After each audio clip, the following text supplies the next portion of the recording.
We be live. Hey Hi there. everyone.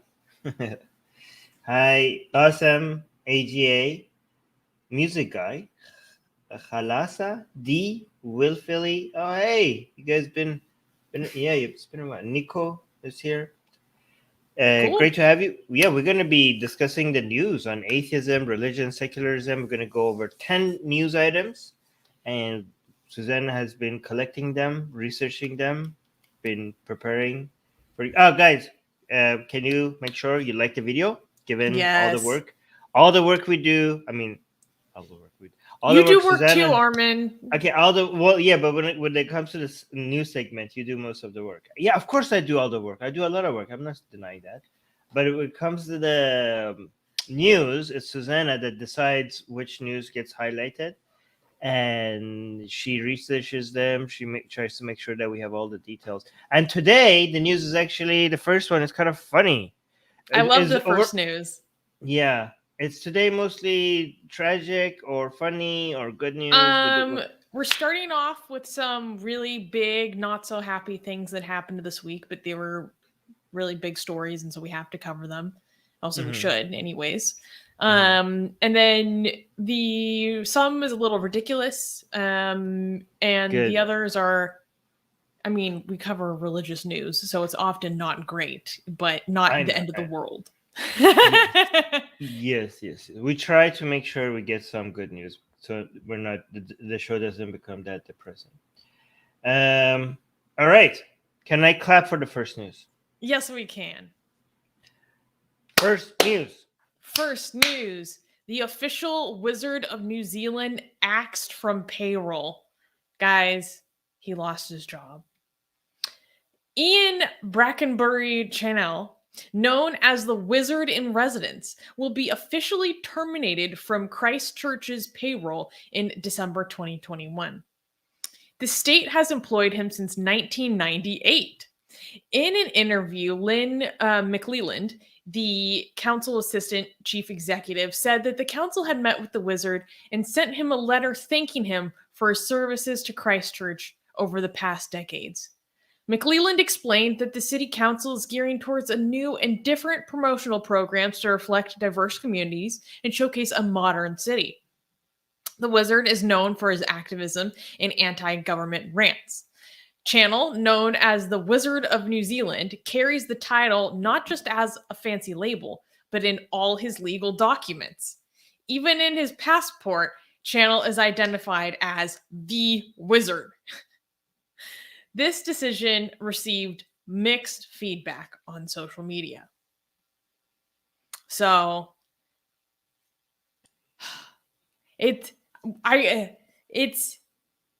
we clapped in the beginning, and I'm not happy that he lost his job, but I was happy about the opportunity to talk about New Zealand having an official wizard, to be honest. Or What they does that did. mean? What does that mean? What is his job? And how He is was he employed by in the the church? city to Okay. provide various services relating to the casting of spells, public performance, and wizardry. I'm so confused. I don't under like you need to step back a little bit and give me some context, okay? Is this a government job? Was Um, this it wasn't like there was a vacancy for this position and then he filled it. Like, this guy has been a wizard in New Zealand since the late 70s, and in the early 80s he was declared a living work of art. Not as a performance artist, he is a living work of art. Huh. And then the prime minister in the 90s made an official position for him, and he receives about, I think it was about £16,000 a year. So he's not like making a ton of money doing this at all. For what But reason? For what purpose? So the government paid him. yes, For what reason? To do what is the benefit to the taxpayer? to be the wizard, the local wizard. Okay. All right. So as something for people just to talk about and have fun with. Like lift is kind of like a I mean, okay, I'm not I'm just because I'm surprised and I don't understand it, I'm not saying that this is stupid, okay?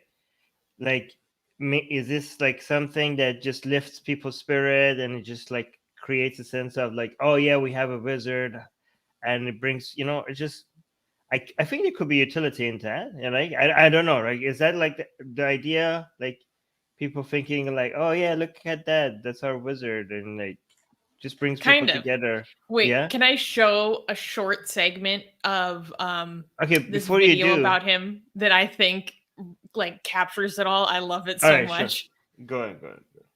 I love how Music Guy is saying, "You're an unemployed wizard, Harry."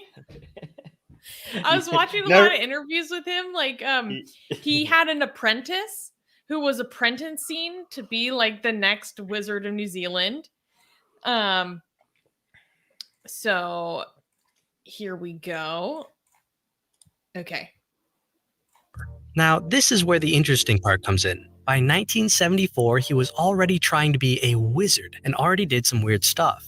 For example, he was appointed by a university in Australia that he was a shaman and a living work of art. So he was already developing his wizard skills. But still, he was a shaman, which is definitely a lower rank than an official wizard.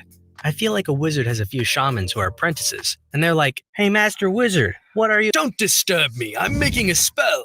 So back to the story. Ian was trying to get to the top, but it was still a long way until there. His first moves made in New Zealand were when he began speaking on a ladder in Cathedral Square dressed as a full wizard. And New Zealand didn't like this at first, and even wanted to arrest him.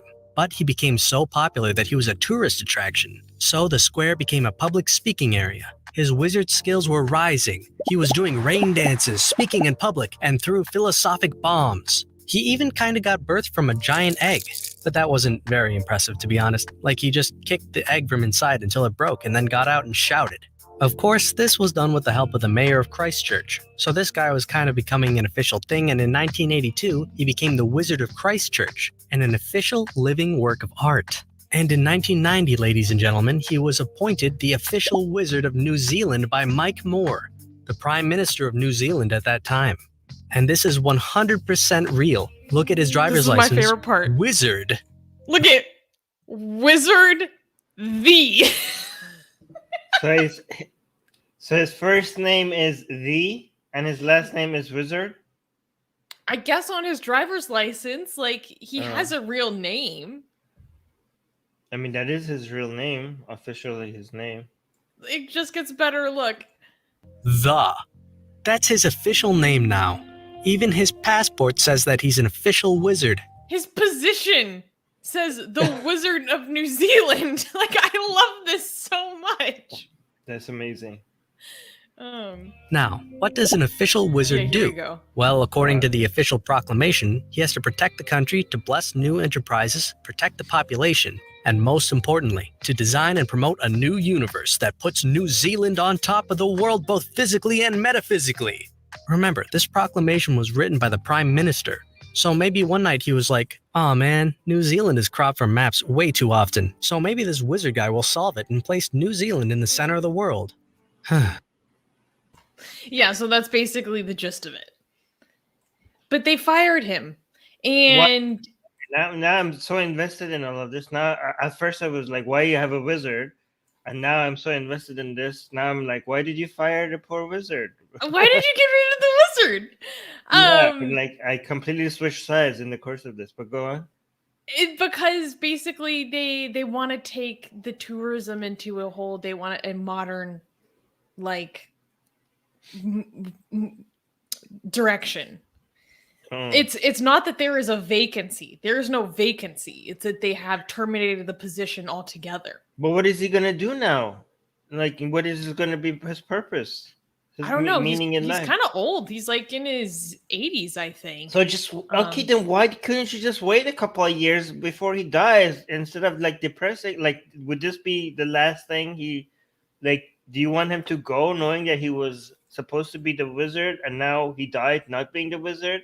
Like, can you not, like, if he's 80 something, I'm now depressed. I'm depressed. Like, what couldn't you just wait a couple of, couldn't you just wait like another 4 years so he dies a happy man, dies as the wizard of Australia? Like, oh, New Zealand, sorry.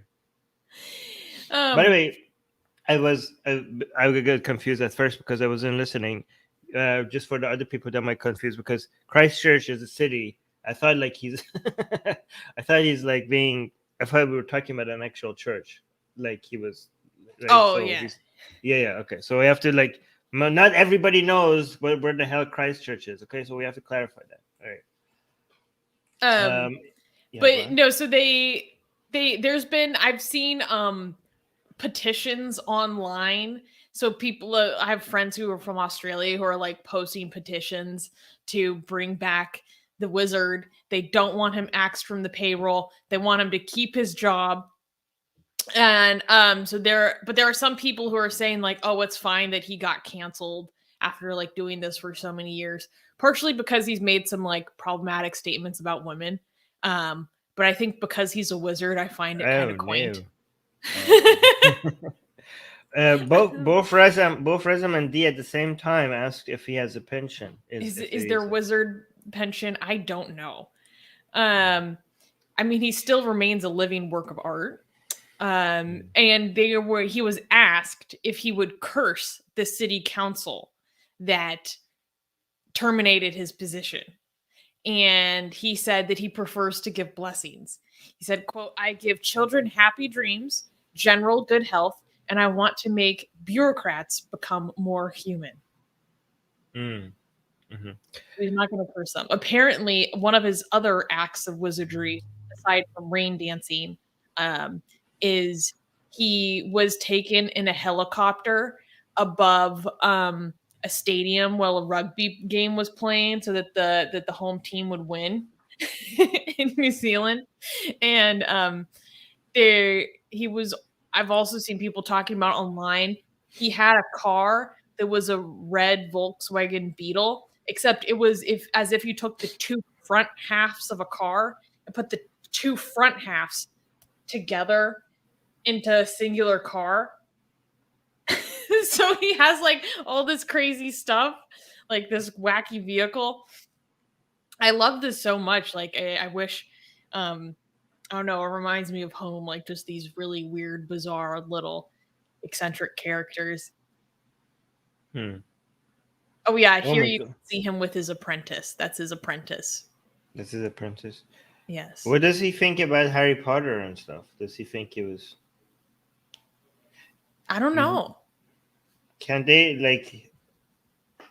Wait, there is a Harry Potter, theme park. They should just hire him there.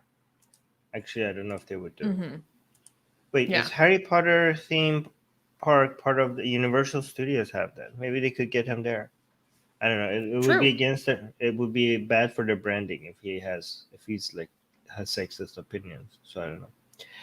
Anyways, he has a very interesting like life story, and it's pretty hilarious. Like he thinks of himself as similar to Socrates, whereas like your job is to go out and be the gadfly of society and just like bother people and cause a little bit of like a rancor. So like him making some not politically correct like statements about women is like, I feel like that's par for the course.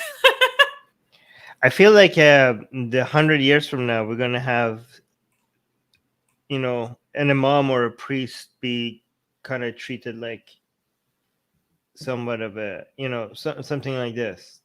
Like, you know what I mean? It's so ancient that if somebody was like, oh my God, they actually have a priest. Like, what? A priest? I thought you only get priests in stories. You know what I mean? Like, just like we have that with a wizard right now. That'd be so cool. I'm like, oh my God, that's so cute. They believe in God and stuff. He thinks he's a priest. Oh my God, it's just like in the books in the past. Yeah, one day we're gonna see that, hopefully. Anyways, let me load up the next news.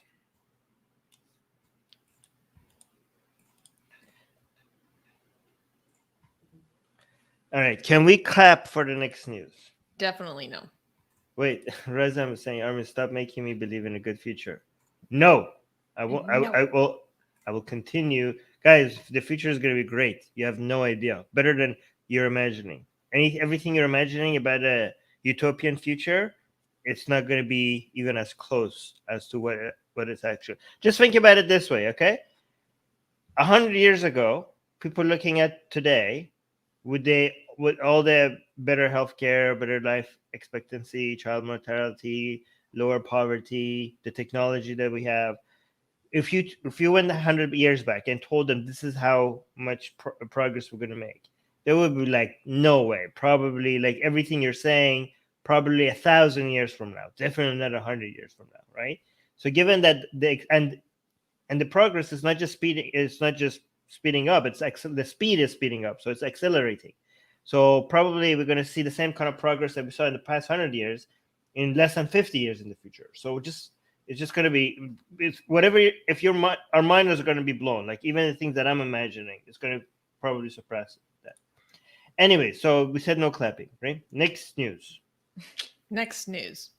Man mutilated and murdered for quote unquote sacrilege against Sikh holy book in India.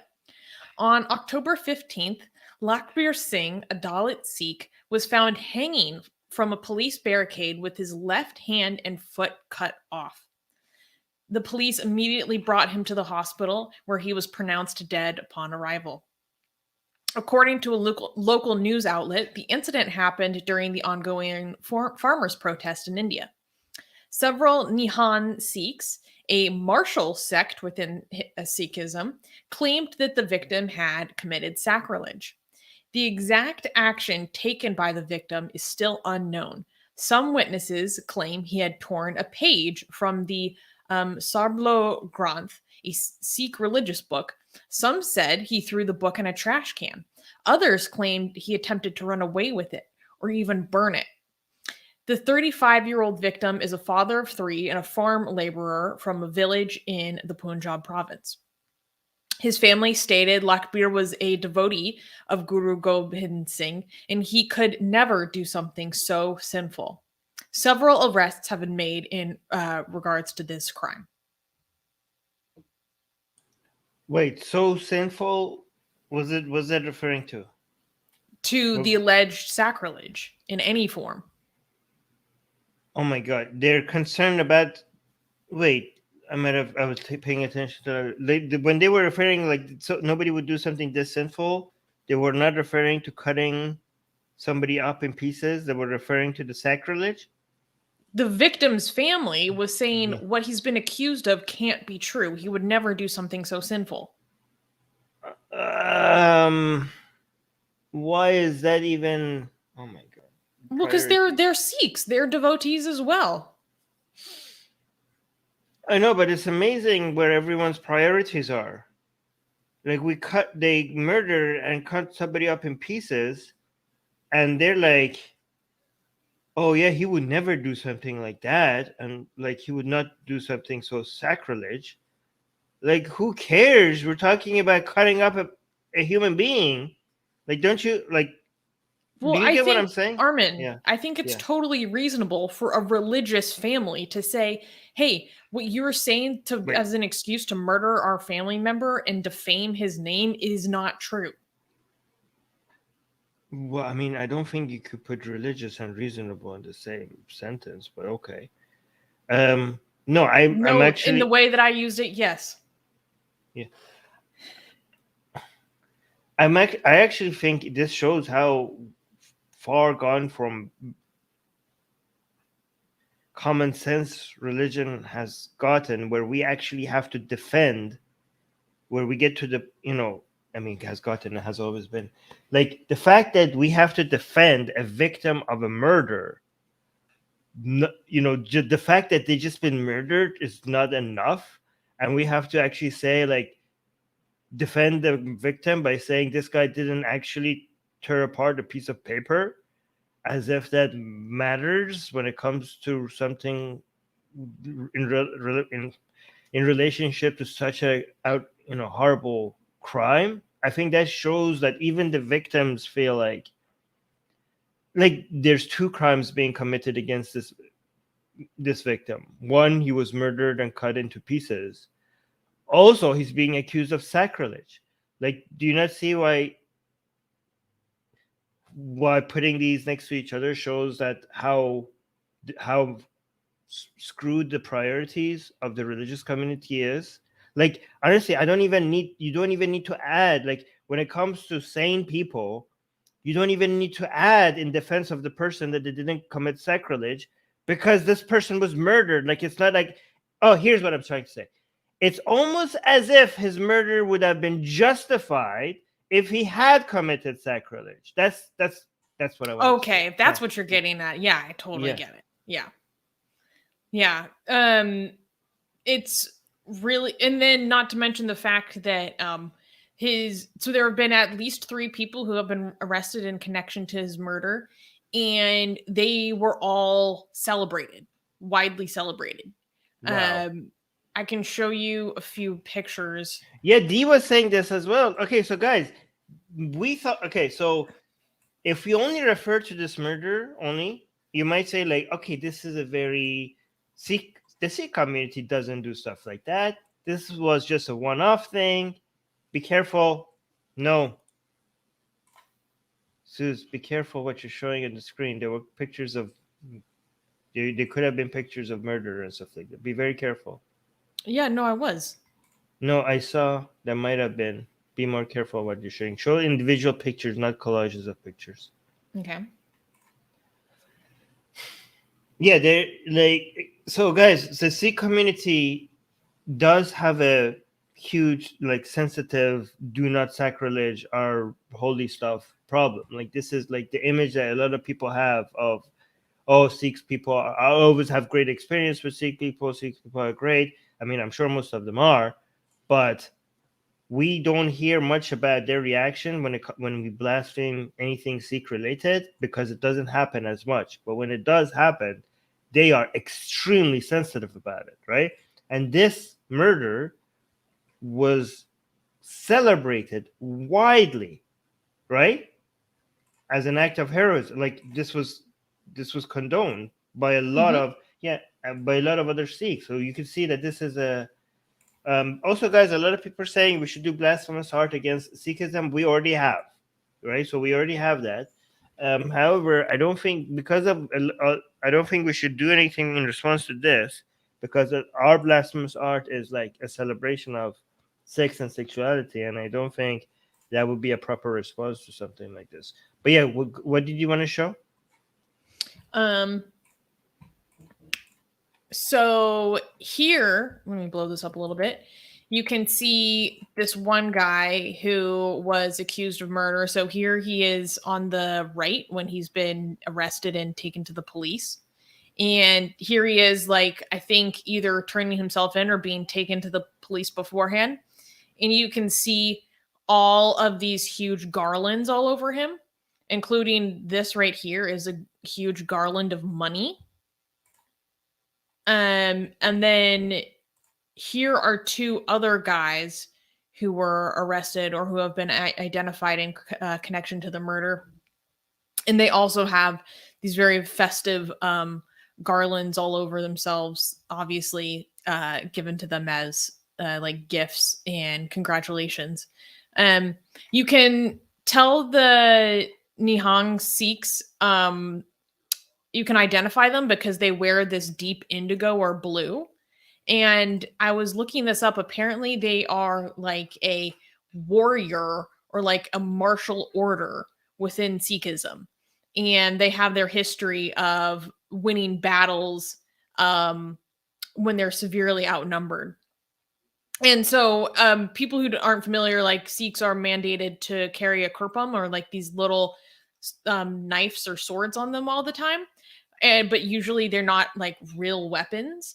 These guys seem like they are legit armed, like, all the time. All right, let me speak for a second. This is, what a moron. You are incapable of listening to what we're saying. Look at this. Look at this stupid idiot right here, okay? He's saying, Mia is saying, so Armin, who isn't afraid of blaspheming against Islam, is afraid of blaspheming against Sikhism. Now we found his weak spot.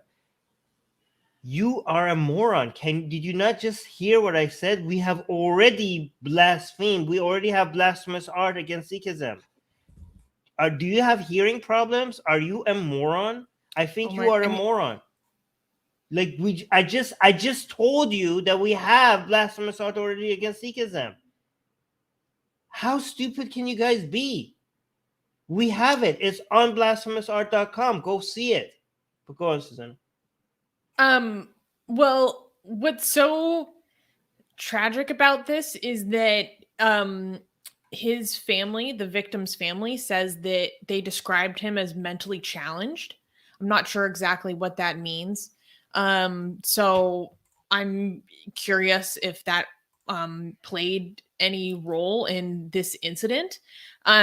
Apparently, so for those who are not familiar, there's been a long-term protest going on in India regarding a farm bill. And a large part of the community that is involved in this protest are Sikh farmers. They have a heavy presence in this historic, one of the world's largest ever protests. And so they have these kind of camps where they're protesting. And on this specific border of this protest, which is falls within the Haryana state, is where the area where this happened. And so apparently some people are saying that he joined the protest like 4 days before this incident, and that he had done some sort of service for this group of Nihang Sikhs, and then they invited him to stay with them in return for his service. And then it's not entirely clear what happened following that. I mean, like I said, there are so many different allegations about how he actually disrespected this holy book. There are some reports that maybe he just like removed some protective religious covering from the book. But one of the Nihang Sikhs, who was supposed to be the bodyguard of it, said that he went to go take a bath, and when he came back, he saw him like trying to run away with the book. And then when they caught him and then proceeded to beat the crap out of him, they found matchsticks in his pocket. And they're saying this shows that he had the intention to burn it, and then proceed to amputate his limbs, essentially. And the many of the people who have been involved and arrested in the murder so far have expressed like zero remorse for what they've done. They have doubled down and said that they would do it again, and they will do it against anyone who does such sacrilege against their book. Because in Sikhism, I don't know if it's only for the main book, which is the Guru Granth something, but they believe that this book is actually their guru. Like, it's not just a book, it is also a living embodiment of their guru. And then so they're saying like he actually tried to pick up and run away with our guru. Like, you cannot touch our guru like this. And that was part of the impetus or motivation behind this murder. He was also stabbed a number of times, and he ended up dying of his injuries, bleeding out in the blunt force trauma, unfortunately. And then afterwards, they hung up his body on a police barricade that's part of the protests. But what complicates this is that because the farmers' protest has had such a heavy Sikh presence, and this has to do with the farming communities in Punjab, and where historically India gets a lot of its farming, and the communities that does that work, there are people who are among the leadership of the farmers' protest who are saying that this is actually an inside job. They're trying to claim that this is actually an effort to delegitimize the farmers' protest. They always say that, though. Every time. I mean, everything is possible, but the standard narrative is every time you hear a story that you don't like with no evidence, you just go and claim that it's a conspiracy. That's what people do. And I see that so much in India. Like, oh, I don't like this story. It's made up. I don't like it. It must be made up. Fake news. Fake news is a conspiracy. This is just a way for the other side to make us look bad. Like, okay, how do you know? Show like, oh, the proof for why this is fake news is that I don't like it. Yeah, so they were alleging that he was planted by the chief minister or some representative of the local state Haryana's government. And so who am I getting this quote from? They so this person was alleging, quote, they conspired to blame the movement, which is why they sent him. We have evidence he was paid 30,000 rupees to desecrate our holy book. I am kind of, yeah. It seems. Wait, so did you mention that they've been arrested already? All the people responsible? At least 3 men have been arrested for the murder, and I think there's others who have been arrested for other aspects of this crime. But definitely at least those 3. But and they like were claiming the murder. Like this sect or this group of this sect, these Nihon Sikhs were like claiming it. Based on some of the reporting I've seen from India, like granted it was from what seemed like a very right-leaning news source, this is a more radical sect of Sikhs. Like I said, they are like literally historically warriors. And they take this very seriously. We have to be careful though, okay, because this is going to be used maybe as justification for all sorts of horrible treatments of Sikh people in India. Well, right? I just want to make sure that we are condemning this type of behavior, or the people directly responsible or for this, right? But what I've noticed in India is, actually everywhere, is people that are very collectivist, and now they want to hold an entire group of people responsible for the crimes of a few, and they will collectively want to justify punishing or retaliating against the Sikhs as a whole. I'm pretty sure the vast majority of Sikh people are not like this, and if you want to use this story as a way to attack the Sikh community in India, then you're a horrible garbage person. Oh wait, no, you're not. YouTube. Last time I said garbage, YouTube was like, okay, I take that back. You're just a horrible person. Apparently, I'm not used to use language that might dehumanize, that we consider dehumanization. Okay, so you're just a horrible person. Yeah, well, I mean, I understand where you're coming from. When I was looking for up the story, like I did see a lot of people complaining that the Indian left, quote unquote, would basically excuse this behavior because it was from a minority group. And so I think, yeah, it goes both ways. Like you have to be responsible when talking about something as drastic and horrific as what, this minority within minority did.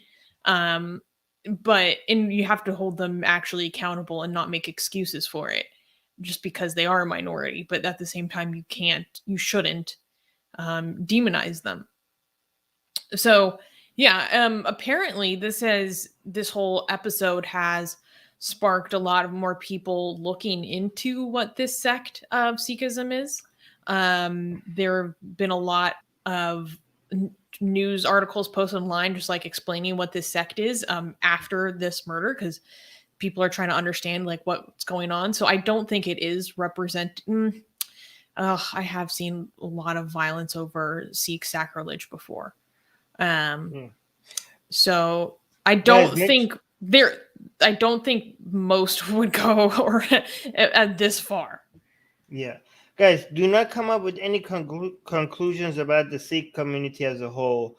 The people who say, "Oh, I thought Sikhs were this and that," Just like reports of Sikh people being nice shouldn't make you think like all Sikh people are the same, nice, and this also shouldn't make you think like, well, okay, the Sikh community as a whole must be dangerous and horrible. Like, if you're coming up with conclusions like that, your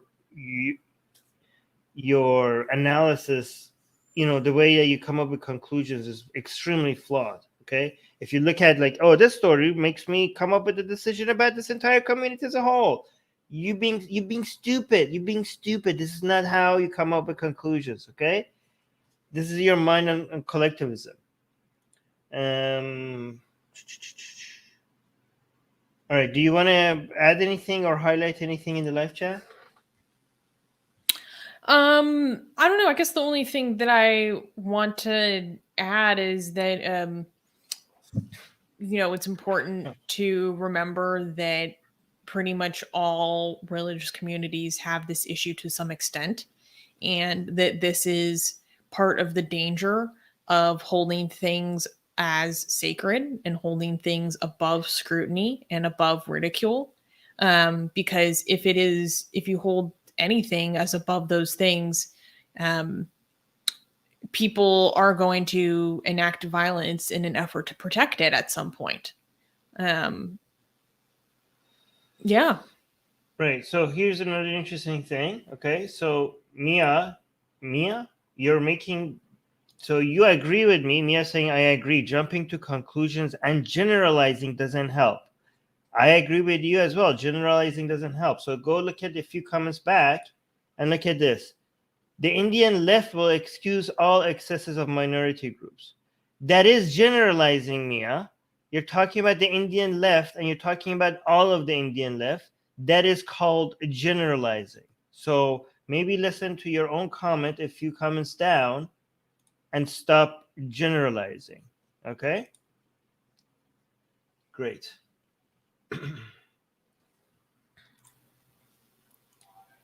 But yes, I agree. Do not generalize. I like this comment from Loving Beast. Bad ideas shouldn't be iconified. Be equal opportunities offenders through logic. Mm-hmm. You're getting pixely. I'm sorry.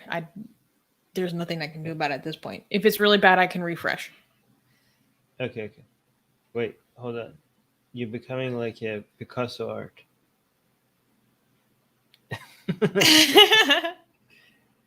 All right, so can we... All is saying Armin showing off his arm muscles, and Tojo saying lad's been working out. I have okay, yeah. This is what showing off looks like. I wasn't even showing off. Now I'm showing off. But now I will. Now I will. There we go. All right. Can we clap for the next news? No. Oh, okay. Next news. Next news. Quote unquote, disrespected Quran leads to deadly violence in Bangladesh. On October 13th, the Bangladesh government deployed paramilitary troops to protect the Durga Puja festival, a significant Hindu festival, due to violent attacks on Hindu minority neighborhoods across the country. At least 7 people were confirmed dead and over 100 injured during the violence in the city of Kumila. The violence started when a picture circulated online showing that the Quran was allegedly placed beneath the feet of a Hindu god, Ganesh Murthy, inside a Durga Puja temple. The picture went viral, and in response to the alleged disrespect of the holy book, violence broke out in Kumila and quickly spread to other cities like Begumganj and the nation's capital, Dhaka. Al Jazeera reports that, quote, government and security agencies have described the recent incident as planned with the aim of destabilizing the country. Aside from the human casualties, buildings, temples, and houses were damaged or burned. At least 70 temples were burned during the violence, according to the Bangladesh Hindu Buddhist Christian Unity Council.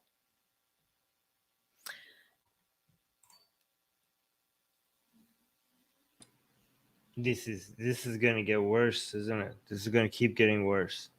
Yeah. So what's yeah. really concerning is that the official story, this is what is being said by ministers, this is what is being said by police officials, okay, is that this was planted. This was faked, essentially. Some men from a local Islamic sect are alleged to have gone to this little temple and taken the Quran and put it on the lap of like a Ganesh statue. And then they took some pictures and then they left it there. And then slowly there were reports that the police put out a notice that like, we're aware of like that there was an incident with this thing, like please stay calm, don't take the law into your own hands. And then very quickly there were mobs that completely attacked this temple. And then the violence spread to other neighborhoods over, it spread to 22 different districts within the city of Camilla. And then it started spreading to other cities across the country. And then the police were overwhelmed with when they were attacking this initial temple. I mean, many different temples. And so sometimes they were firing blanks, but oftentimes they had to fire live rounds into the crowd. It's reported that there were at least 3 or 4 people that died on the spot, and then the rest died later at the hospital. Many of these people who were killed were actually Muslims who were protesting or mobbing. So while it was a generalized an attack of anti-Hindu violence, certainly, what I've been reading online is that actually most of the people killed were Muslims, but there were reports between 100 to over 150 injuries, mostly from Hindu families, businesses, business owners, and policemen. And well, there was like so many mini stories of what happened to people throughout this crazy scale of violence that are just like horrible and heartbreaking. And there was a representative of a like local Hindu rights group or something that basically said that like Hindus in Bangladesh are never going to be able to forget Durga Puja 2021 because of how horrific it was. They said like we saw the true face of the people who are around us, like on that day. It started the violence started on Friday, and then it bled into the following Saturday until the government had to start ordering platoons to just start going in armed military forces to help just get calm in the streets. Is this true? Liberal Hindu is saying it has been proved. There is a videotape showing a Muslim man putting the Quran on the lap of the idol. I haven't seen this video. This is the first time I've heard of this video. However, that is consistent with the story that I have seen reported in many different newspapers writing about this. So while the previous story we were talking about the people claiming that the Sikh blasphemy was to delegitimize the farmers' protest, it doesn't seem to be very credible evidence about that. This is much more credible evidence than saying this was a conspiracy to use the words of officials, sabotage and destabilize the country. Essentially, if I was to think of an American equivalent, almost like someone planting evidence to like start a race war. Like that is kind of the intentionality that the officials are getting at here of like what was this blasphemy was planted to then go attack a minority community.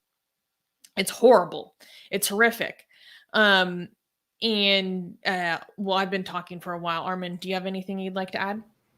Oh, well, thank you.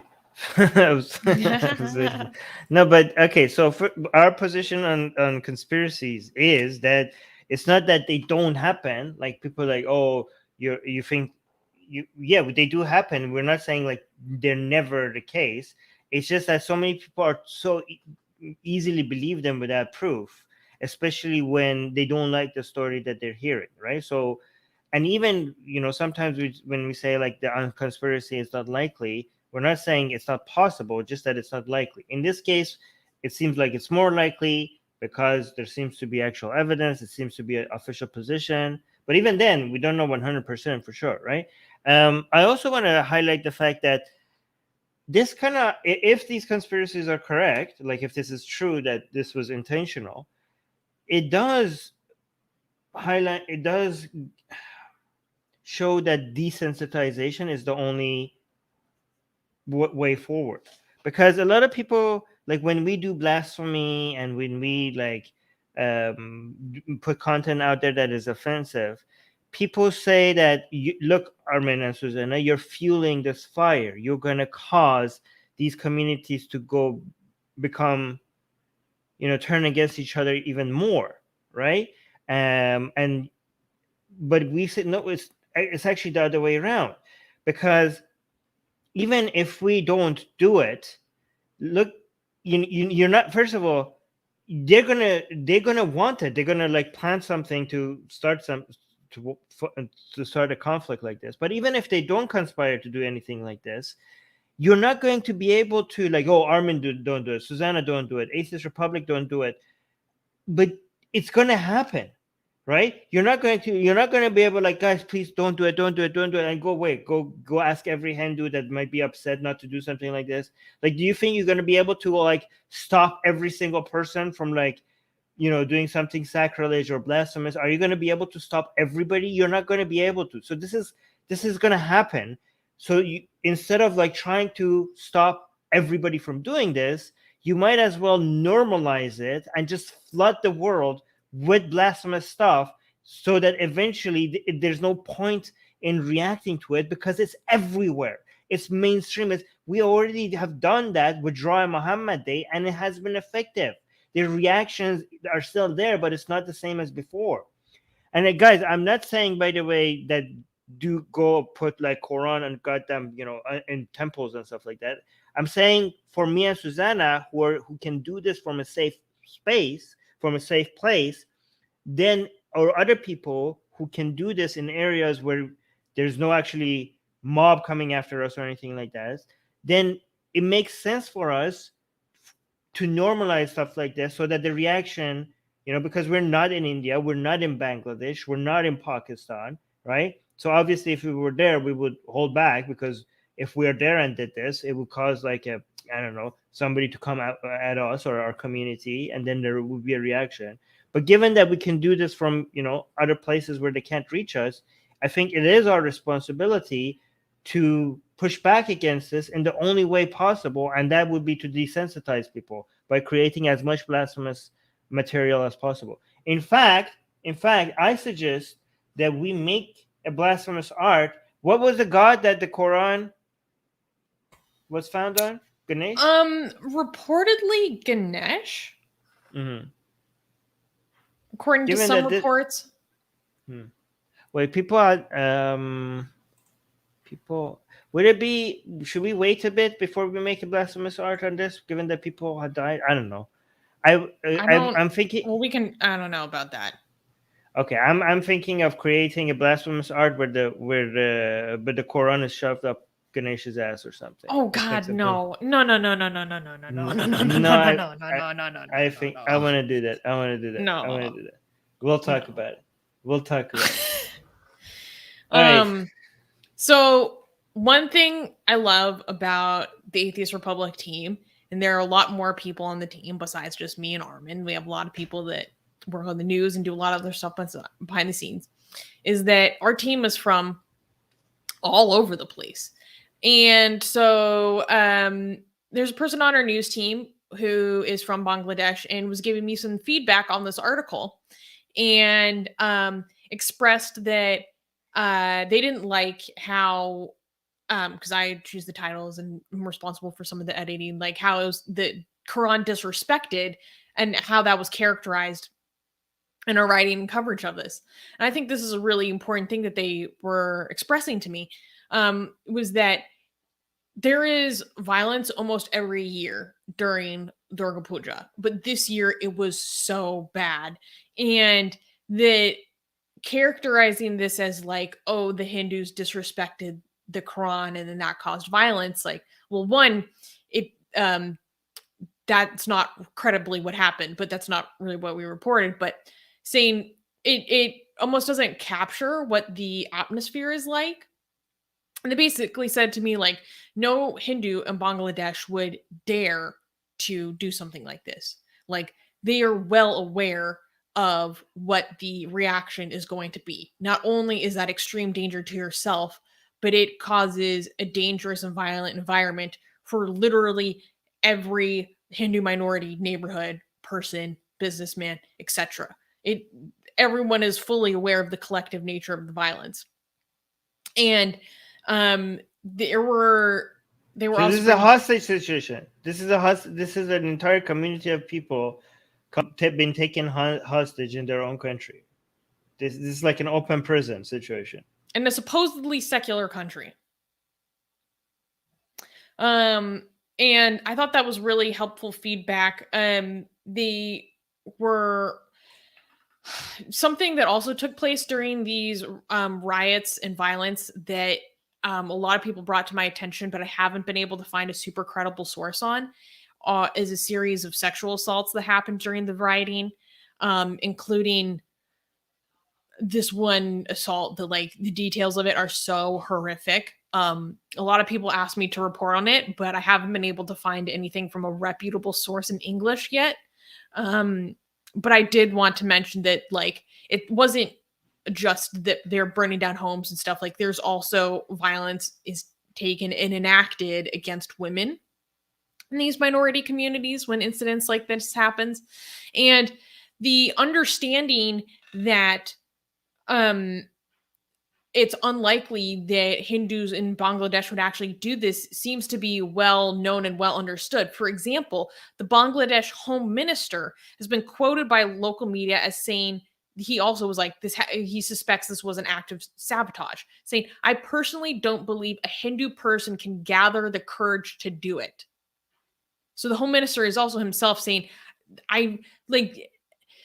how unlikely it is that this is authentic, like something that a person of this community will authentically do. I don't think that's proof. I think the video footage is proof. I'm not saying it's proof. I'm talking about the atmosphere and the attitude. I'm not responding to you. I'm responding to the person that said that. Okay, these people that are saying, I mean, I get it. Like a liberal Hindu also saying it never happened in India. In India, where Hindus, far right Hindus, are more feel more safe and encouraged to go against Muslims. This didn't happen in India, and liberal Hindu is saying even RSS member, which is like a far right Hindus, or for people who don't know, won't dare touch a Quran in India. Like if the Hindu extremists don't dare do something like this in India, what are the chances of the Hindus who are a minority in Bangladesh do something like that, right? I get that argument. But guys, just because we can't imagine somebody having the balls to do something like that, doesn't mean there won't be one person that is just out of their mind and have just maybe like they're tired of life, like they don't care, and they might just do something like this, right? Just because we can't imagine it, there's so many people. We're talking about millions of people. One of them might. But I'm not saying this is what happened here. I think the better argument for why this is not the case is, I don't know, the video surveillance and the evidence that exists for the fact that this was planted. I think that's a better argument for, rather than just saying, I can't imagine why a Hindu would do that. We don't know. People are like weird. So, yeah. But that wasn't their argument. They're talking about the reality and felt experience of like the community that lives there. Like, and their own personal experience as well. So you're saying that was their argument? No. You're saying, well, okay, so I don't know what you're saying, but what they're saying is that their personal experience makes it hard for them to imagine somebody would do something like this, right? I'm just saying that just because it's hard for people to imagine somebody doing something like this, it doesn't mean that it couldn't happen. I agree, and it makes it much less likely. I know, Armin, it's possible. Yeah, it's possible, given that there's many people there. Like, we're talking a lot of people there, right? So even if 1 in a million person would think like that, well, guess what? There's millions of them out there. So that's what I'm saying.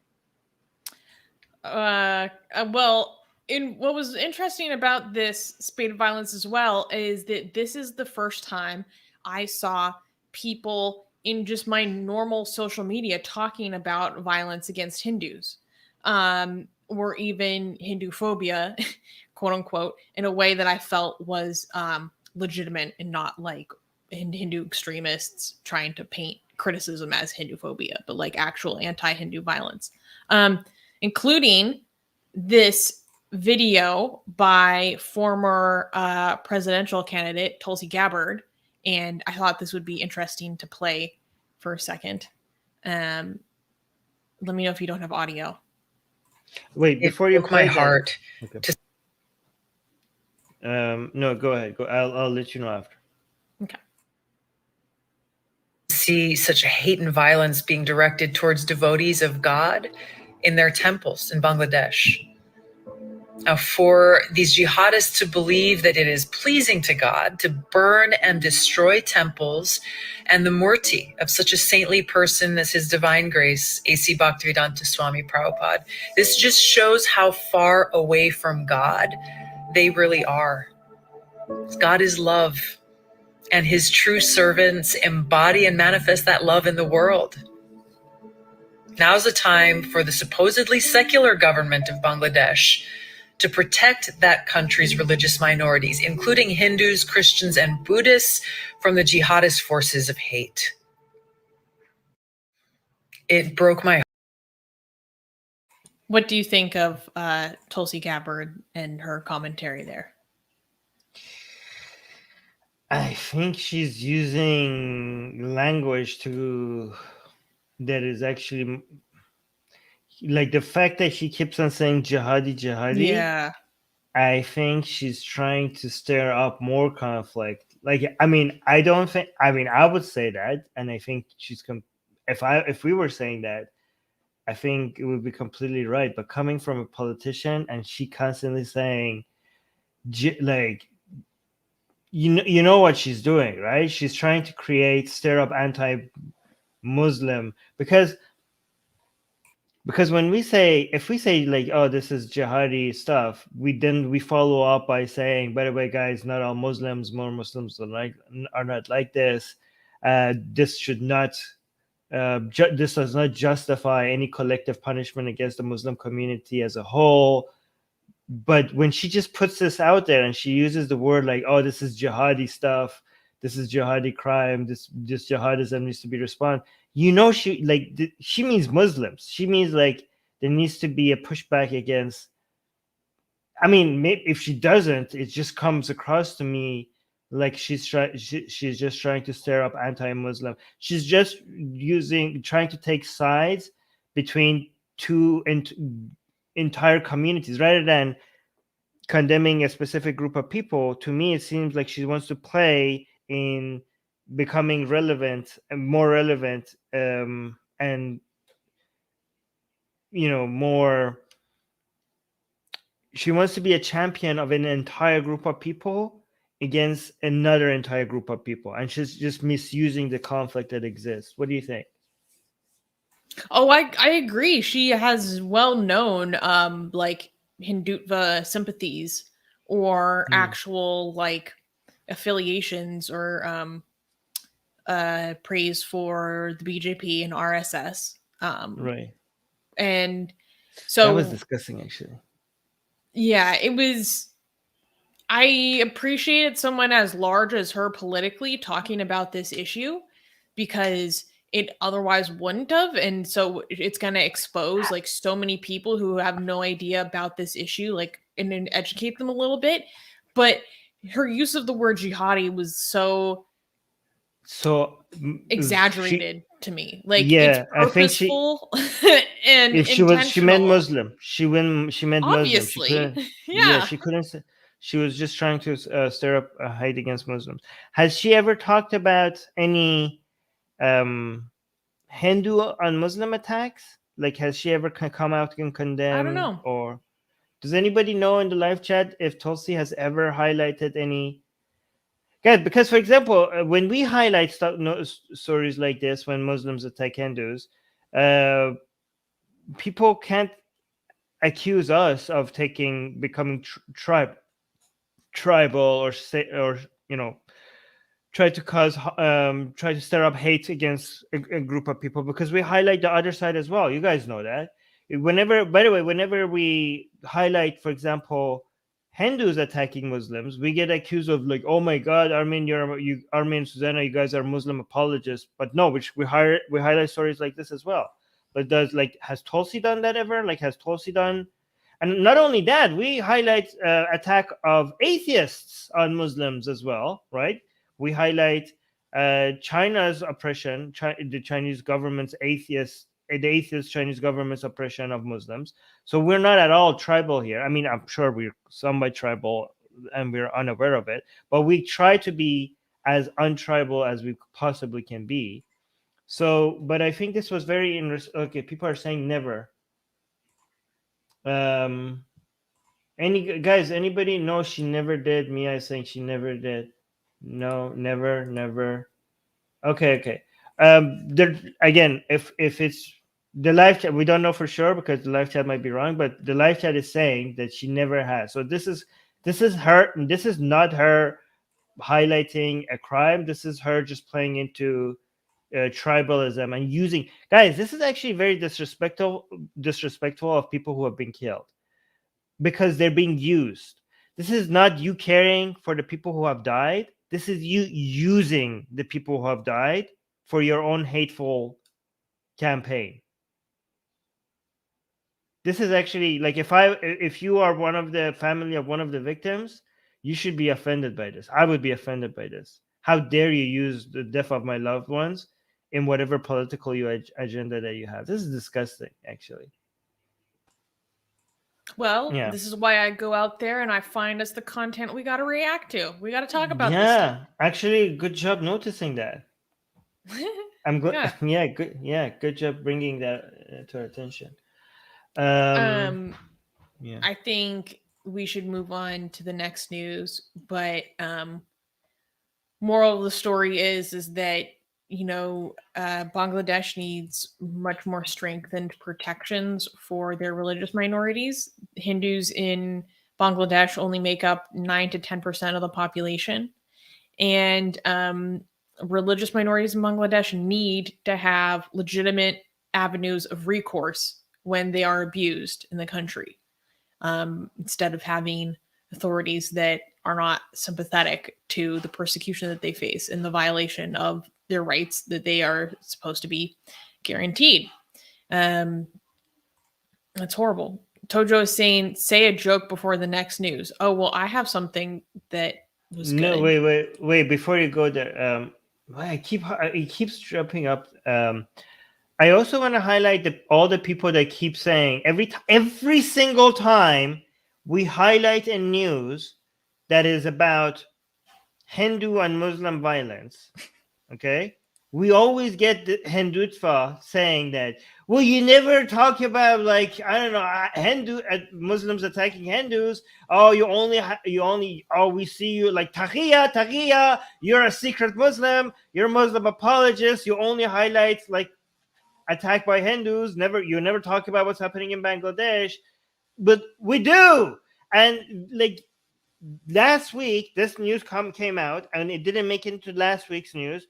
And it takes a while for it to first get published on our website, and then eventually for us to post it. And then after we post it, then we get it covered.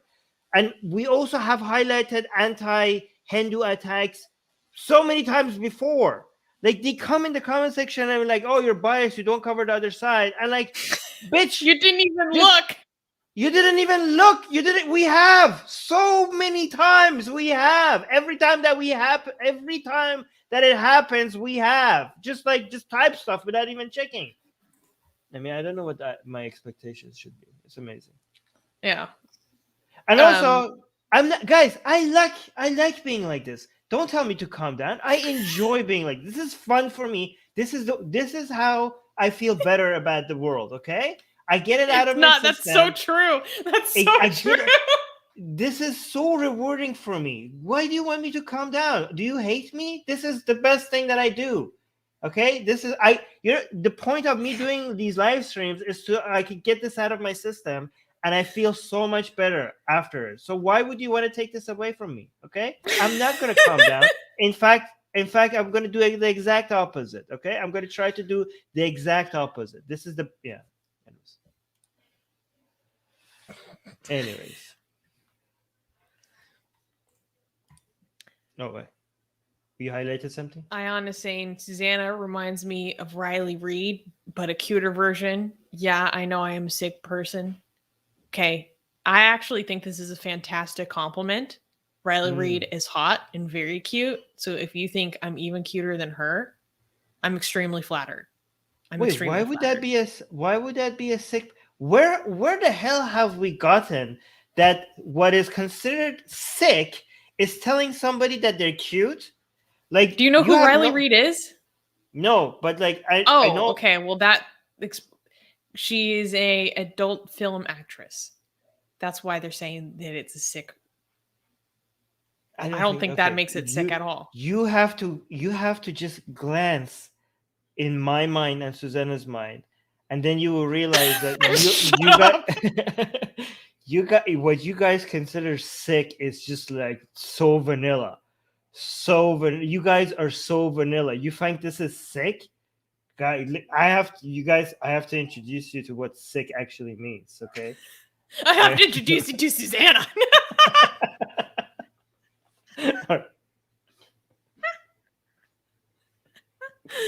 Okay, people are okay, guys. I don't know, because when I watch something like this, I don't really care about I don't care about the name of the people who are doing the performance. I care about the performance more than I don't even know some celebrities in movies either. I care about the movie itself. So I'm sorry if I don't know the name of adult movie stars. We say adult movie because we can't use the P word on YouTube. Anyways, this is actually, I'm triggered now. Armin is pure. He wouldn't know. This is from all the insults I get. Pure is this is the most triggering. Yeah. How dare you? How dare you? How dare you call me pure? Like, I wish I could talk right now. YouTube doesn't let me. Anyways, okay. What did you want to show people? Oh, nothing. I just think Riley Reid is super hot. Oh yeah. Oh, okay.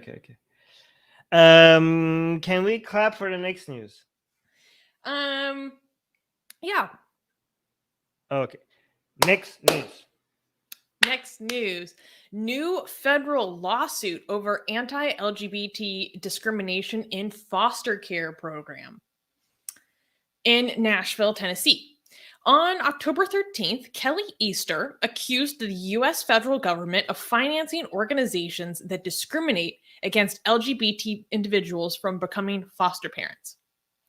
Miss Easter was declined twice from becoming a foster parent for a migrant child by a foster care program that receives federal funding.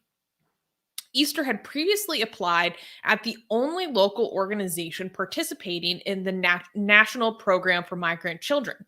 And the local organization was called Bethany Christian Services, or BCS.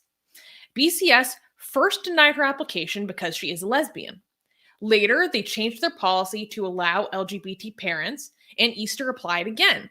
But this time, Easter was told that she would have to drive to a different town's BCS chapter to apply because her local chapter's office was under contract with the U.S. Conference of Catholic Bishops, which refuses to certify LGBT people as foster parents. The Conference of Catholic Bishops receives federal funding to provide foster care services. Easter is suing the Administration for Children and Families, the Office of Refugee Resettlement, and the U.S. Department of Health and Human Services, claiming violations of her First and Fifth Amendment rights. Can you tell me the argument for why? I mean, don't these people say two parents, like, even if they're against LGBT, do they not see how this is a good thing for the child? Like, it's not like they all get to go home to a family. Like, it's not like we have enough, hetero couples out there that could take everybody. like isn't even if they think this is not as good, isn't it a better situation for most of these kids to be able to get a set of parents? Theoretically, I could see someone like maybe agreeing with that on a practical or pragmatic level, but they're at least from the Catholic perspective, like they cannot do something that is against their religious tenets. So I'm going to assume that they are going to argue that the state is trying to force them to violate their deeply held beliefs. So it's not that they can say like, okay, maybe to try a child with two men as parents, like that is not great, but it's preferable to no parents. Like maybe someone would say that. Regardless of whether they think that, it's about their actual practice and expression of their faith. And they're saying we can't do this as an expression of our faith. Okay, but my point is that how could this, I don't understand why the argument that this goes against our religious tenets. Your religious tenet says that this lady cannot be scissoring this other lady. Okay, it doesn't say. Whoa! It doesn't say that now that they're together, they can't take care of a child. Do you know what I mean? It doesn't say that. Where does it show me? Show me where it says that. Well, they believe that family should strictly be constructed under a married couple. And who is allowed to get married in the Catholic Church? Only a man and a woman are allowed to consecrate a marriage and consummate a marriage. They're like, it's against their very conception of family. And so there isn't a specific part in the catechism, to my knowledge, that says LGBT parents can't adopt as children. But the entire body of the catechism informs this opinion that to same-sex parents it's not even like antithetical to the idea of family. It's like outside of the conception or definition of family.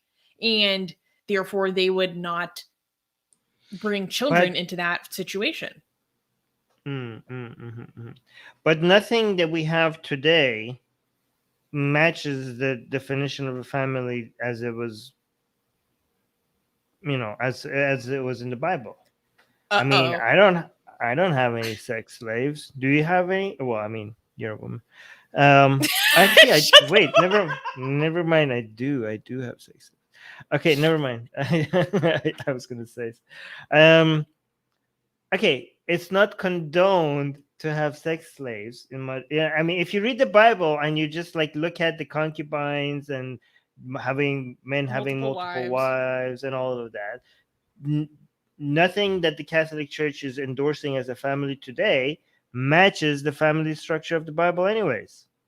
So you shouldn't be, I don't know. You raised a good point, sir. Yes, you are correct. Yeah, that is definitely inconsistent. Yeah. Anyways, it's not like you could argue with religious people. None of this. Yeah. So basically, the government is getting sued because the Catholic Church is on some BS.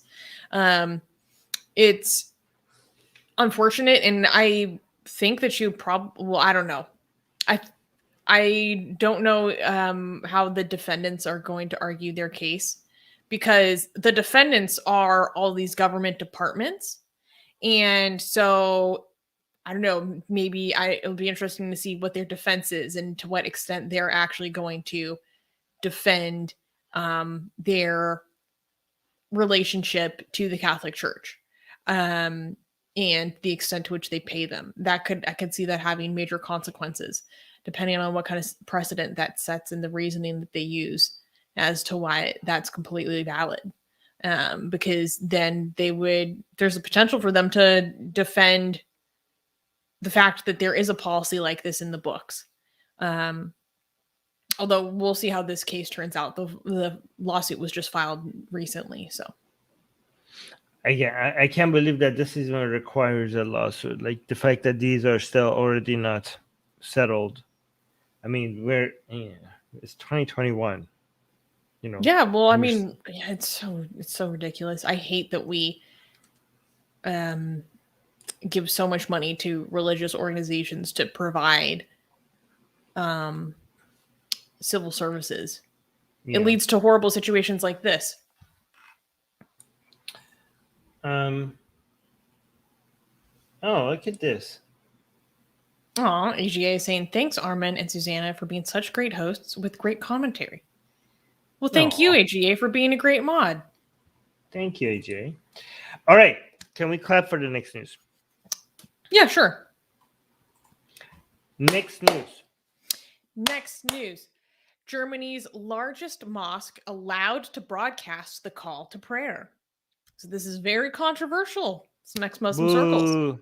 I'm against this. The Cologne Central Mosque, Germany's largest mosque, along with 34 other mosques, have been permitted by the city of Cologne to broadcast the call to prayer, known as the Azan, every Friday afternoon from 12 p.m. to 3 p.m.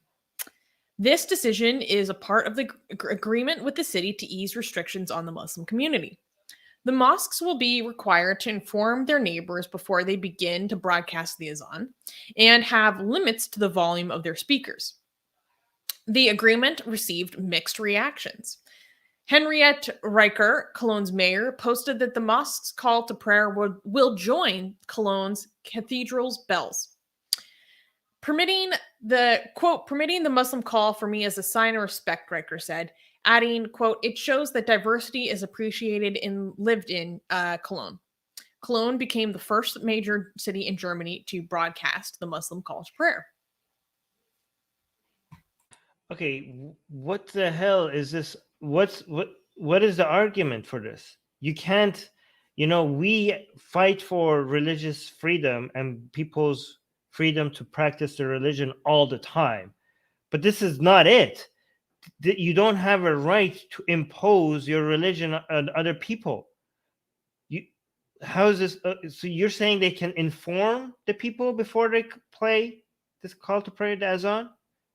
So, can they based on the reporting of this, it's not entirely clear. It was just like that they have to inform their neighbors that they're going to be doing this. I don't know if that means they have to inform them every single Friday that they're going to do this, or just once, like this is something. Doesn't matter. It doesn't matter because it doesn't say they have to ask permission. It says they have to inform them. Like, what if you don't want to hear it? You shouldn't be able to force people.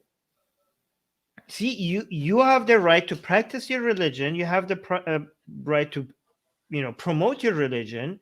But you should not have the right to force your religion on people who don't want to be exposed to your religion. This is not freedom. This is actually the opposite of freedom. What about the right of the people who don't want to be exposed to your call to prayer? They would presumably argue that this is a privilege that is already afforded to other groups. Like, would you have the same problem with Cologne's cathedral and their bells going off? If people complain about, are people against it? I don't know. If people are saying this is you, but it's the same thing. Okay, then if the solution, if it is between keeping the bells and also adding the Azan, or not adding the Azan and removing the bells, I will go for the latter. Of course, I will go for the latter. Okay, yes. No Azan, no bells. Fantastic. Unless everybody likes it. Unless the entire neighborhood is saying, we like the bells, keep the goddamn bells, including Muslims. If they complain, then yes. Because if everybody says that the bells are not religious anymore, it's just a cultural thing, and they all agree, then they could be like, okay, then we get to keep it because it's not a religious thing. But if some people are saying, no, this is actually you forcing your religion, this is for us Christian, and you're forcing your religion upon us, then yeah, get rid of it. Why not? Get rid of it. Unless get bells that you can't hear outside of the bell, outside of the church compounds. You know what I mean? Like, you could have an Adhan at your mosque, but it's an Adhan that you really have to be inside the mosque to be able to hear it. You know what I mean? Mm-hmm. Like, the neighborhood can't hear it. then that would be Well, okay. it's interesting.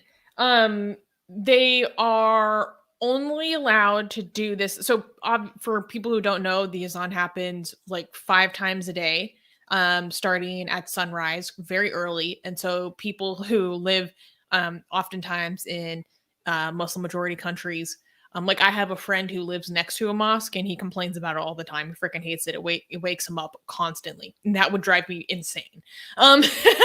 So it's not happening in the morning. It's only happening on Fridays between noon and 3 p.m. And when they do broadcast it, it can be no longer than 5 minutes long.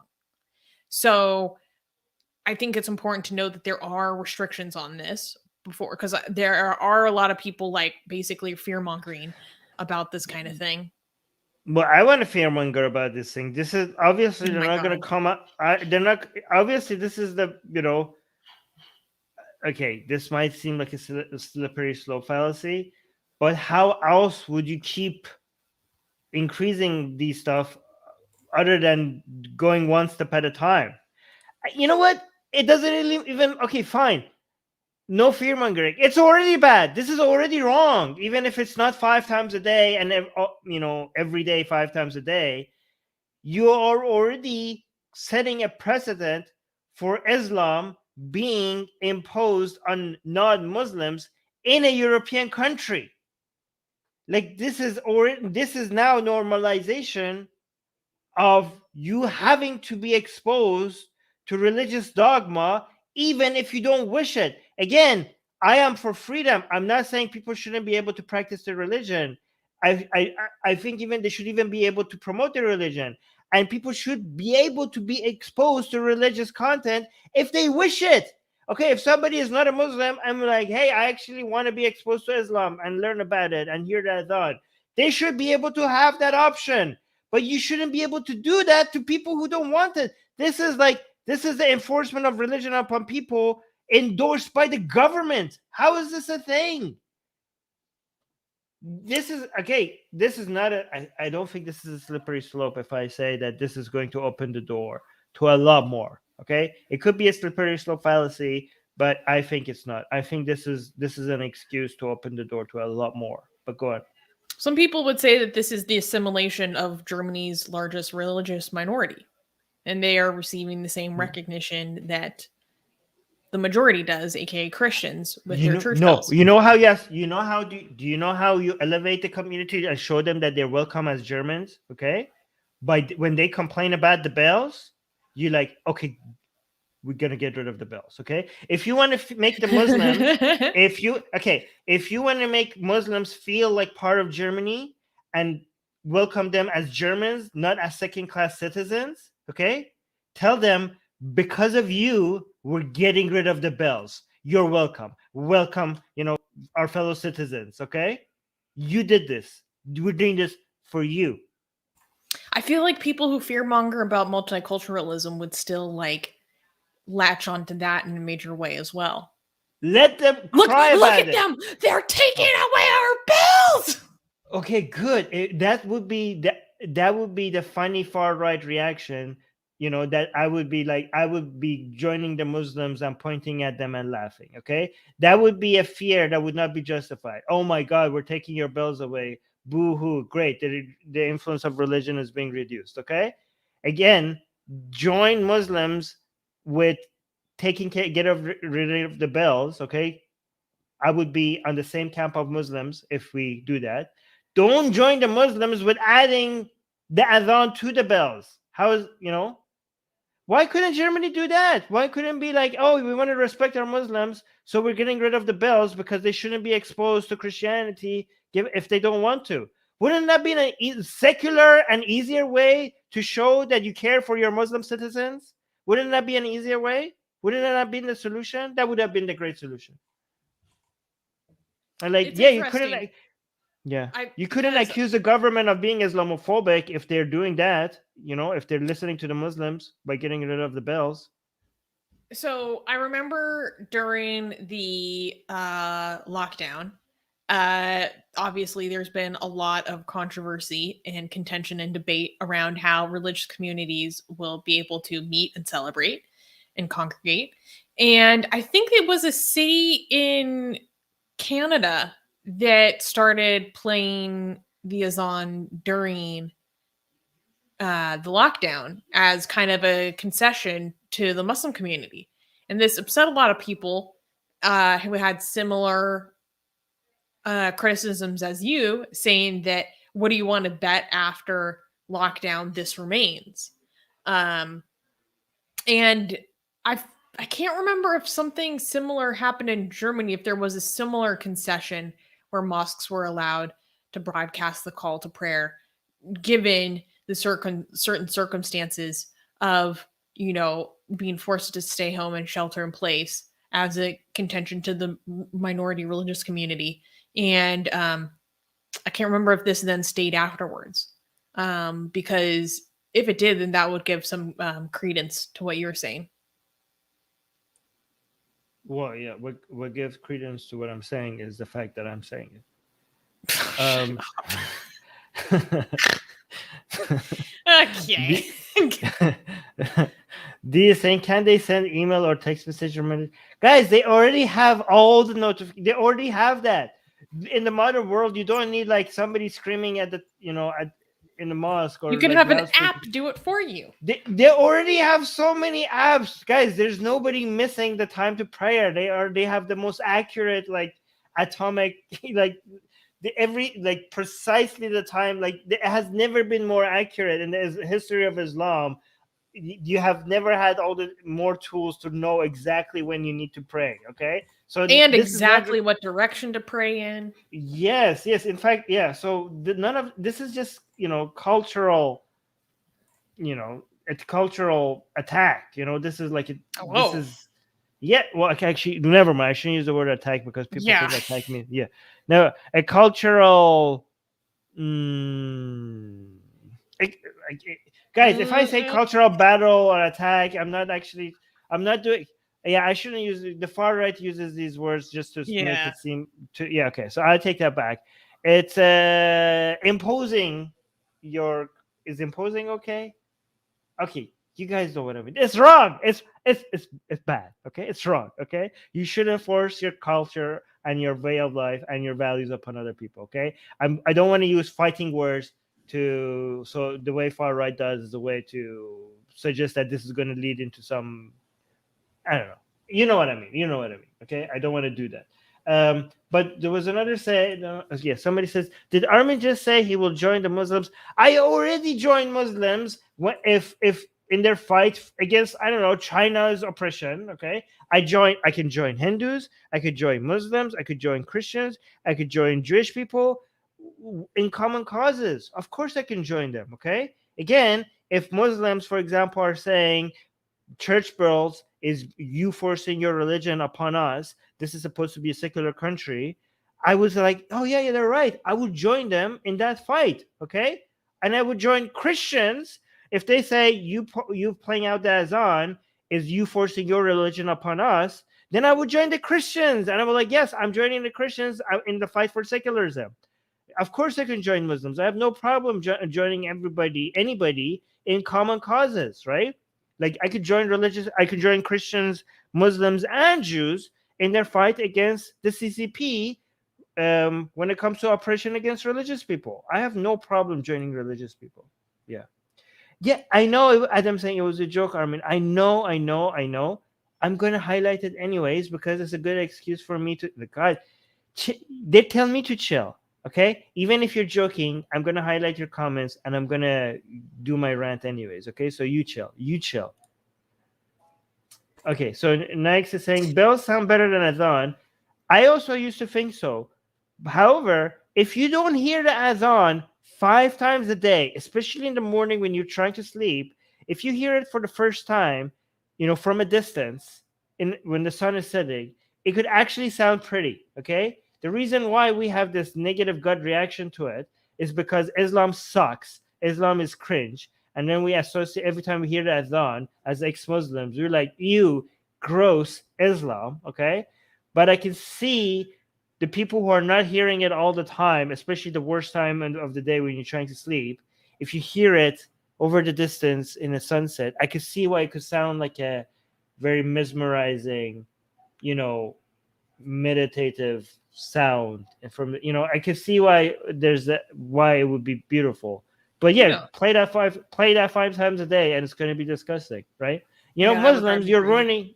Yeah, it's funny. You can see compilation videos online. I've watched so many of them of non-Muslims, usually like Christians, reacting to the azan and like breaking down crying.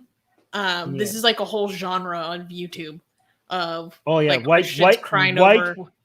No, it wasn't. It wasn't white. Okay, women. I know, but I'm saying that there are a lot of Muslims men who masturbate over white women crying to the azan. Okay. White women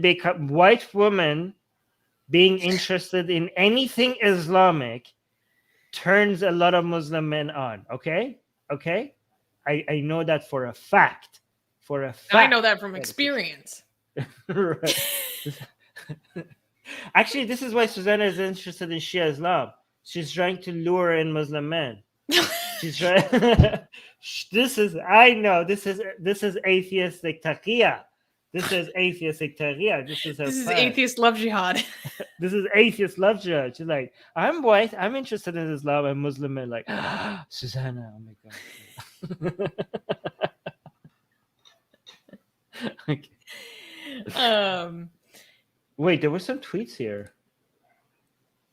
Oh yeah, so these are people. Well, I mean, if you go to if you click on it and go to Twitter, you can see the translation because these are all in German. Oh, never mind that. But there are people giving backlash to the mayor who said that this is like beautifully shows the diversity of Cologne, and they were not too happy with her. Okay, let's go to the next news. All right, can we clap for the next news? Yes, because I think this is patently absurd. Oh, wait. Yeah. But anyways, yeah. Great Jedi is saying, it's a Susanna trap. This is how she stalks her dungeon. Susanna, do you have Muslim men tied up in your dungeon? No. I wish I had a dungeon. I don't have one.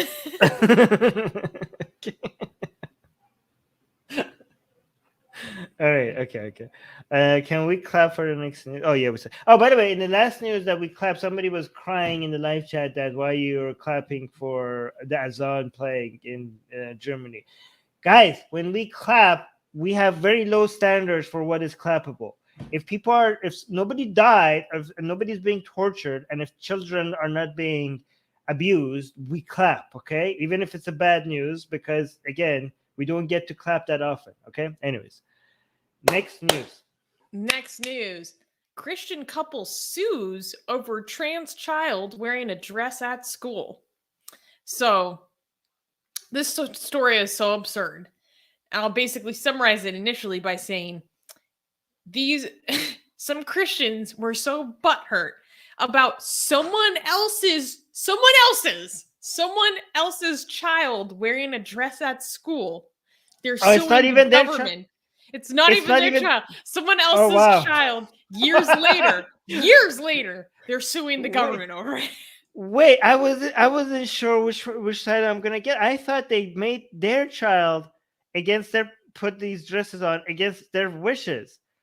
This is not even their child. Let me read the summary. Right. Just a second. Wow. Oh my God. They're taking the butthurt to a whole new level. But go on. A Christian couple from the Isle of Wight in the British Isles plans to sue the government over the transgender guidelines implemented by the school previously attended by their children.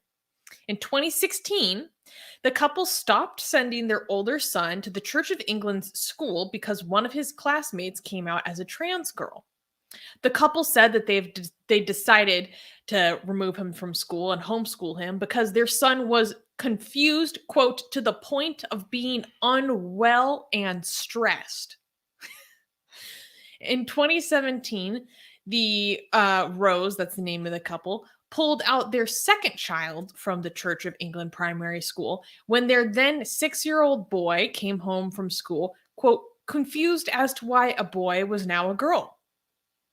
Nigel and Sally Rowe believe that the guidance provided by the Department of Education should be replaced by directions that protect children from, quote, partisan materials that lead them down a road of irreversible harm. The couple told The Times that they believe that children should be discouraged from transgenderism. Wait, so they're saying that their child was, correct me if I'm wrong, was unwell and stressed because of seeing another child in a dress? He was confused as to the point of being unwell and stressed. Yes. Which was so absurd to me.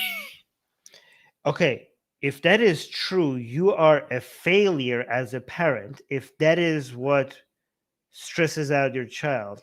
Like, this is not the school problem. This is not the government problem. This is a you problem. Like, what are you doing to your children? This is actually seems like, yeah, this is, if you're, because here's the thing, most children do not stress out over things like this, and they don't become unwell because of things like this. If they're not exaggerating, which I think they might be, if they're not exaggerating, your children must have been exposed to a very heavy level of brainwashing and conditioning, Christian conditioning, for this to make them unwell. If anybody needs to be complaining to the government, is child protective services, or how did you manage to brainwash your children to the degree that just seeing somebody in a dress makes them physically unwell? That seems like the government should get involved in protecting your children, not other people. What's your goddamn business in what other people? Like, how dare these people think it's their business to say what other children should be wearing? Like, the audacity to complain to the government for why other parents are telling what their children get to wear. Like, how full of these people are they? Like, they claim that other people are forcing their values on them. Where they think that they're in a position to make this a legal issue. Do they not see when they cry for freedom? They're actually saying they're begging for the freedom to impose their values on other. This is the best case to show why when many Christians, when they say you're attacking us, you're taking our freedom away, what they actually mean is you're taking our freedom away to force our values on you and on your children. That's the freedom they want. They want the freedom to make us submit to their way of life. That's the freedom that these people want. Yeah, so they are now being backed by the Christian Legal Center, and they specifically object to the local authorities' adoption of the Cornwall Schools transgender guidance, which aims to give inclusive advice to teachers and governors on trans issues and promote, quote, inclusion for all within education by improving services for trans children and students, and empower supporters of trans students. The guidelines emphasize that it is, quote, extremely important as a matter of fairness, respect, and inclusion to ensure that the correct name, gender, and pronouns are used uniformly to address trans people, and that trans students should, quote, be able to wear the uniform of their true gender. It also recommends that gender-neutral toilets should be made available. So they are the reason why they're suing, they're not even like suing the specific schools, they're suing the government over this like guideline. They are seeking a judicial review, claiming that there has been a failure by ministers to challenge the guidance because the Department of Education refused to intervene, like in their case. I want to highlight once again that this happened 4 years ago. This happened 4 years ago. And instead of trying to educate their child, they pulled them from school altogether. Like either they could educate their children in like at least two ways. They could say, okay, like here there are, you could do it in a way that is accurate and loving and compassionate towards the transgender community. Or you could even educate them to say, hey, and this is kind of how I grew up. Like, this is something that people do. You will see this. We don't believe in this. We think it's wrong, but this is something that people do. It's out there in the world. You should know about it. And like, this is a thing, but we don't like it, but just move on. Like they didn't even do that. They're like, no, this cannot be in the environment of either of my children. It's crazy. Okay, let me just make this very clear, okay? This excuse that my kids are confused, it's bullcrap.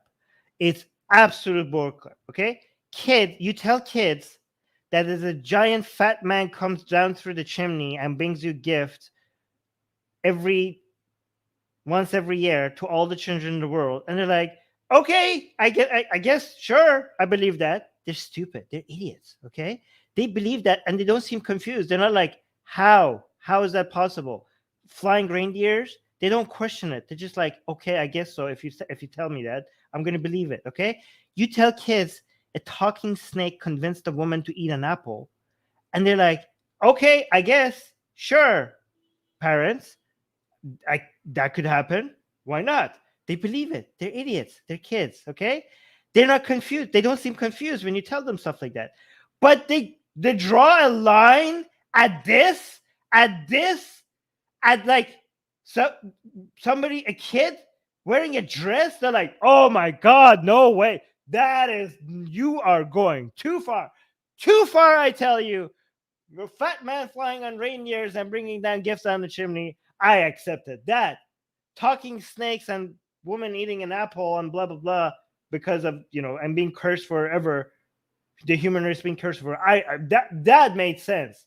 But this kid wearing a dress, no, I am unwell, Mom. Mom, save me. This is too much, okay? No, okay? Also, their argument about this being unnatural and therefore confusing, you're the ones who tell your kids that there's talking donkeys and snakes, okay? You're unnatural my ass, okay? What are you talking about? That is not unnatural? Anyways, what Prophet Jonah being swallowed by a goddamn fish and just being able to live there for I don't know how long. The whole earth being flooded, the splitting of the sea. That is not to mention, a guy dying and coming back to life after 3 days. Minor tenet of the faith. Is a guy coming back to life and ascending to heaven. Like, why are your kids not confused by that? By the way, in reality, kids are not actually the kids who haven't been brainwashed by their parents about this is being unnatural and that kind of bullcrap. The kids that haven't gone through religious brainwashing, they are not confused. Okay, it's only adults who are confused because they're not used to these things. Okay, they see things that they haven't been exposed to, and they get confused. Kids are their brain is at the process of learning what is normal and what is not. So they are it's easy for them to accept these things because they're learning what is normal and what isn't. Okay. In fact, this is why we need to expose kids to these things, because it's harder for them to become homophobic or transphobic because they've been exposed to these things. They've seen that this is part of society. So it's harder for them to all of a sudden have a negative reaction towards it. Okay. They're learning that these things exist, and that's a good thing. But again, the reason, if you tell kids, that, oh, look, sometimes, there's a prince and princess falling in love, but sometimes two princesses fall in love, or sometimes two princes fall in love, right, with each other. They have no issue with that. It's the parents who have an issue with that because this is foreign to them and they're not used to this. This is why this is the whole argument for why you then have stories that kids read about two princes falling in love, because it's going to be impossible for them to turn homophobic because they can't see, they're unlike their parents, they're not confused by it anymore, because they know that that's a real thing. So this is what is it called when you see something in other people because you're feeling it yourself? Projecting, right?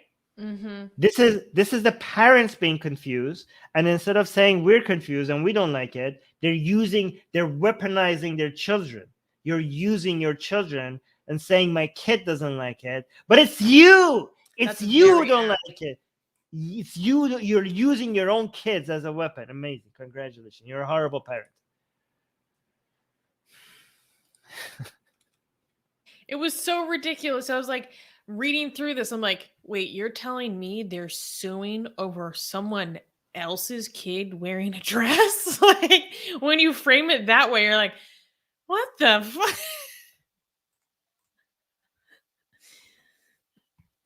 Anyways.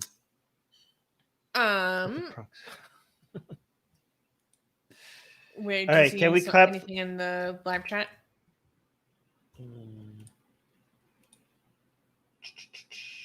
So really quickly, before we move on to actually, the another next thing. news. This is another thing we should highlight in the live chat, is that the kids being scared of hell. That is, introducing your kids to trans people, that is not an issue. Introducing your kids to the concept of hell, that is abuse. That is wrong. You're in no position to tell us that we're abusing children by showing them that there are trans kids, when you are using the fear of eternal torture. You are introducing children to the fear of it burning by fire. That's what you're teaching kids, and you accuse us of abusing and making children unwell because we tell them not everybody that you thought is a girl is a girl. Wow! Oh my God! Save the kids. But go on. You go ahead. Well, we are a little over halfway through the show, and so I wanted to take a moment to remind you guys about this fundraiser that we are doing here at Atheist Republic. So, we announced this last week, and so we have started a fundraiser because ever since we got involved with the scandal surrounding the blaspheming against Hindu deities. It started in September of last year. There has been a number of legal consequences and forms of censorship against Atheist Republic, and we have retained legal counsel in India to be able to fight back against these things, gain information, and to hopefully maintain access to our community in India. The actions taken against us are both judicial harassment, just seemingly voluntarily taken on behalf of individuals who are just so upset about our blasphemy and the hurt to that you hurt my religious sentiments. And it also comes in the form of the government of India itself taking actions against us, like ordering Facebook to block our Facebook page to every user in India, which removes over 300,000 of our members in India from being able to see our page and our content, as well as blocking Armin's personal Facebook page, preventing them from even messaging users in India. Again, this is on order of the government, as well as blocking our website and many other legal complaints, which we've talked about many times before. And this comes at a cost of us trying to defend ourselves and maintain access to our largest and one of our most vibrant communities in Asia.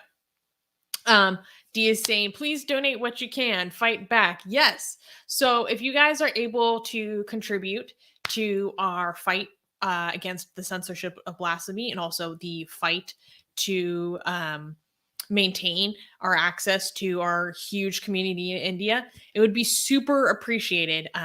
Anything you can contribute. We've already managed to meet just a little over a third of our fundraising goal, which is amazing progress. And I didn't expect this. Yeah. It's only made possible by really generous people in our community. And so yeah, I just wanted to plug our fundraiser. And I just didn't expect us to get already 500 this fast. So thank you for people who donated. This amazing. Yeah, and it's only 1,500 because we wanted to just make sure that we could cover our legal fees. And guys, this is gonna do a lot of good because we want to make sure we set a precedent for a reaction to all the legal filings against us, especially given that we don't pay we're not there in India. We can fight this back without having to be afraid of all the physical consequences associated with this. So if we do set a precedent in how we react to this, then we could maybe hope and provide a roadmap to other people who want to challenge this kind of abuse by Hindutva, legal abuse, for anybody that is saying anything that they don't like. The abuse is much more felt by the people who are actually in India. Even when we had our blasphemous stuff out and we got all this abuse, one of our the main concern was our followers and fans inside India. Like, people were going after not just the people who are supporting us over all this blasphemy, but also their family. That's how intense things were getting.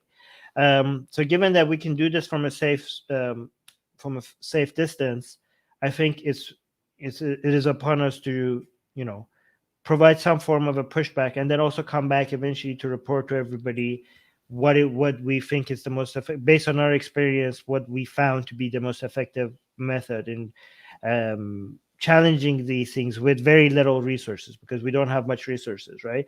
And again, we know that we're going against a very powerful force, and obviously we're not going to be able to challenge it ourselves, but we do think there needs to be a roadmap or a start for some pushback. And then again, if everybody starts pushing, if it's just us pushing back, obviously there's not going to be much of a response. But if we start pushing back and we motivate other people to push back, I think for us to show that all of this abuse would just not be taken laying down is very important.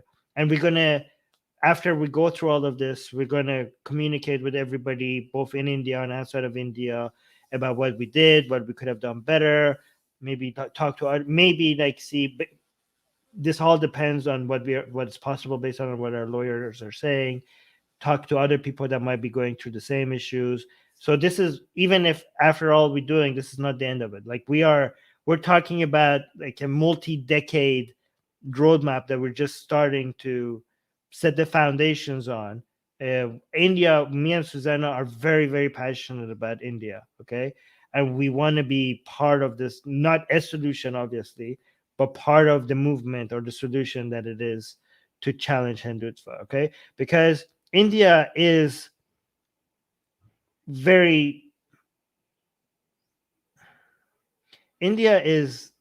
I'm still hopeful with India, okay? Like, when it comes to many Islamic countries, like, it's hard to be hopeful. Like, when we look at Pakistan, again, I shouldn't say that because I don't want to give up on anywhere, okay?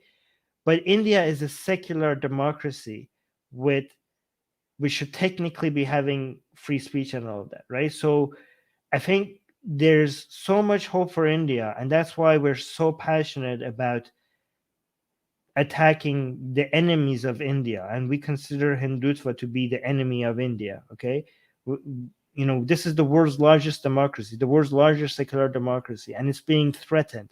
The values that makes India better than a country like Pakistan, those values are being threatened, and we want to push back against the enemies of India, okay? People think we're anti-India. No, we do what we do because we love India, and we do what we do because we care. We are hopeful for the future of India, right? Anyways.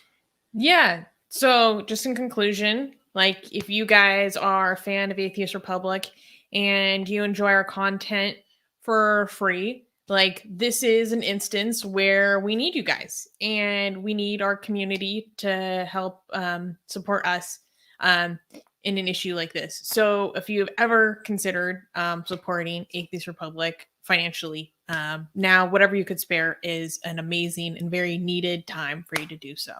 So shouldn't we also be thanking Oh yeah, guys. By the way, link in the description for the link to this fundraiser. It's the first link. It's on top of the description. Okay. But Sus, don't you want to thank? I think somebody promoted the fundraiser. Do you want to mention him? Oh yeah, Horace Sultan promoted the fundraiser on his recent stream. Yeah. Which I appreciated so much. That made me smile so big. Like I didn't even know. I was just watching his content. And then it showed up and he was like, and reasons why, like, this is why I should support this fundraiser for Atheist Republic. And I was like, what? Oh, that's us. Oh, it made me smile so big. I was so happy. Okay, I have to say, sorry, guys, you're saying you don't love Pakistan. Guys, I actually, sorry, I shouldn't be dismissive, okay? It's just, I try to be hopeful about Pakistan, okay? I know, but you have to be honest, it's challenging. But the reason there's so many people that are actually, you're right. I have to be more hopeful about Pakistan because so many people in the atheists and secular against all odds, atheist and secular activism is growing in Pakistan. Okay, so in the short term, I'm not hopeful for Pakistan, but in the long term, I'm hopeful for everywhere, including Pakistan. Guys, I'm the person who says that there's going to be a gay pride parade in Kaaba. Okay, so of course I have to be also hopeful for Pakistan. Okay, yes, everywhere, modernity is coming for everywhere, including Pakistan. Okay, so yes, I am. I love Pakistan. Oh, we just got a donation. Thank you guys. Thank you. Thank you so much. Guys. Yes, again, link in the description. Thank you to whoever is donating. We should guys, we are going to ask permission from our lawyers to share with you about the progress that we have made. Okay, so we're going to try as much as we can when we can. We know, yeah. So we are gonna we have to share. Suze is very careful. This is why Suze is the CEO. Okay, I want to I just want to come out and just say everything, and Suze is like very careful, very like no, like this had the proper. She knows the proper ways of doing things. That's why she's good at management. Okay. But when our lawyers allow to share our victories, we will come and tell you about our victories and our failures as well. If we do anything wrong, we'll be honest about it, and we're going to tell you what we learned from it for future legal mumbo jumbo. Guys, and if you're not able to donate, you can help us for free by sharing the fundraiser. That helps a lot. Share the fundraiser. Yeah, good point, guys. This is the kind of stuff that I would never want to do that Susanna is doing, like getting into, she's having meetings with her lawyers and talking about a lot of legal mumbo jumbo and technical stuff. Like I would not be able to do any of this. And she's spending so much time learning about laws of India and the legal processes. And you're like, okay, Sus, you do that. That's amazing. So thank you. I just want to acknowledge how much work she's doing and all of this. So thank you for that, Sus. Thank you for your donation, music guy. Thank you. It means so much to us. Yeah. But yes, help us get to the halfway mark, you guys. We should be there soon. Yes. All that being said, now that our commercial break is over, let's go to the next news. Oh wait, let me read this. Mia is saying, please avoid sharing progress before it's done. Finish it and then let us know part by part. Mia, don't worry, we're going to be talking. The lawyers are more knowledgeable about what we can share and what we can't share. But yeah, we'll take that into consideration. And yes, Susanna is a boss. Literally, she's a boss. She's the CEO. The boss. Thank you very much. Next news, can we clap? I don't think we should. Okay, next news. Next news. Ghanaian anti-LGBT bill gains strong support from Christians. On August 2nd, the promotion of proper human sexual rights and Ghanaian Family Values Bill of 2021 was passed in the Ghanaian parliament. The bill will impose a 5-year imprisonment for being LGBT. Additionally, supporting the LGBT cause will warrant a 10-year sentence. Victor Madrigal Borloz, UN's expert on sexual orientation and gender identity, said that the bill violates the International Human Rights Treaty. Most of those who support the anti-LGBTQ bill are members of the major Christian churches in Africa. Graham Reed, the director of the LGBT rights program of the Human Rights Watch, claims that the biggest supporters of Ghana's new bill are doing it for their religious ideology, adding that, quote, the bill is, quote, a case study in extreme cruelty. So I wanted to talk about this because it was, let me double check. I think it was Al Jazeera, or was it AP? I saw recently a large publication covering this story. Oh, yes, it was the Associated Press. So the Associated Press did a long story, a really good profile about how Africa is getting more and more homophobic. And they directly hold the Christian congregations in Africa as responsible for this rise in homophobia. In fact, they profiled a lot of different countries, including Nigeria was part of a large focus. But they had a particular focus on this bill in Ghana. And I wanted to read a segment from Human Rights Watch that illustrates what this bill is like. But it kind of uses a metaphor or a comparison. So they say, quote, the bill represents a witch hunt against LGBT people in Ghana. So let us consider, this is from a Human Rights Watch, what the provisions would look like if it were applied to, say, Christians. So imagine if it was Christians, but really it's LGBT people. Imagine a law that required anyone who knew a Christian to report them to the police. A Christian who admitted it would face 3 to 5 years behind bars. If she said it was okay to be a Christian, 6 years. If she had proselytized in any way or shared any information about Christianity, 5 to 10 years. If she had provided a meeting space for her congregation or raised funds to support her church community, 5 to 10 years. If she allowed a Christian to stay in her house, 3 to 6 years. If she sent a tweet with the symbol of the cross or a Facebook post with an image of Noah's Ark, 5 to 10 years for her and the social media platform's owners. If anyone else, perhaps a Muslim neighbor, publicly shared that they supported her Christian denomination, up to 10 years.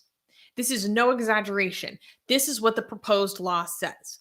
But it does not apply to Christians. It applies to anyone who does not conform to arbitrary and subjective sexual and gender norms. And then it said, this is an affront to dignity, privacy, and non-discrimination. It is an assault on the freedoms of speech, expression, association, and assembly. So I wanted to talk about this because I wasn't aware of how severe this law in Ghana was. I had heard a little bit about it, but I didn't fully understand or appreciate the totality and severity of what is being entailed in this bill that is once again couched in the framework of protecting the family. Like, this is why I feel like family, Armin, we need your meme. Family is just the classic excuse and facade that right-wingers or traditionalists just bring forth because most human cultures think that there is a value to family. Naturally, it's how we take care of the most vulnerable in our society, children, the elderly. It's a central part of any societal structure, right?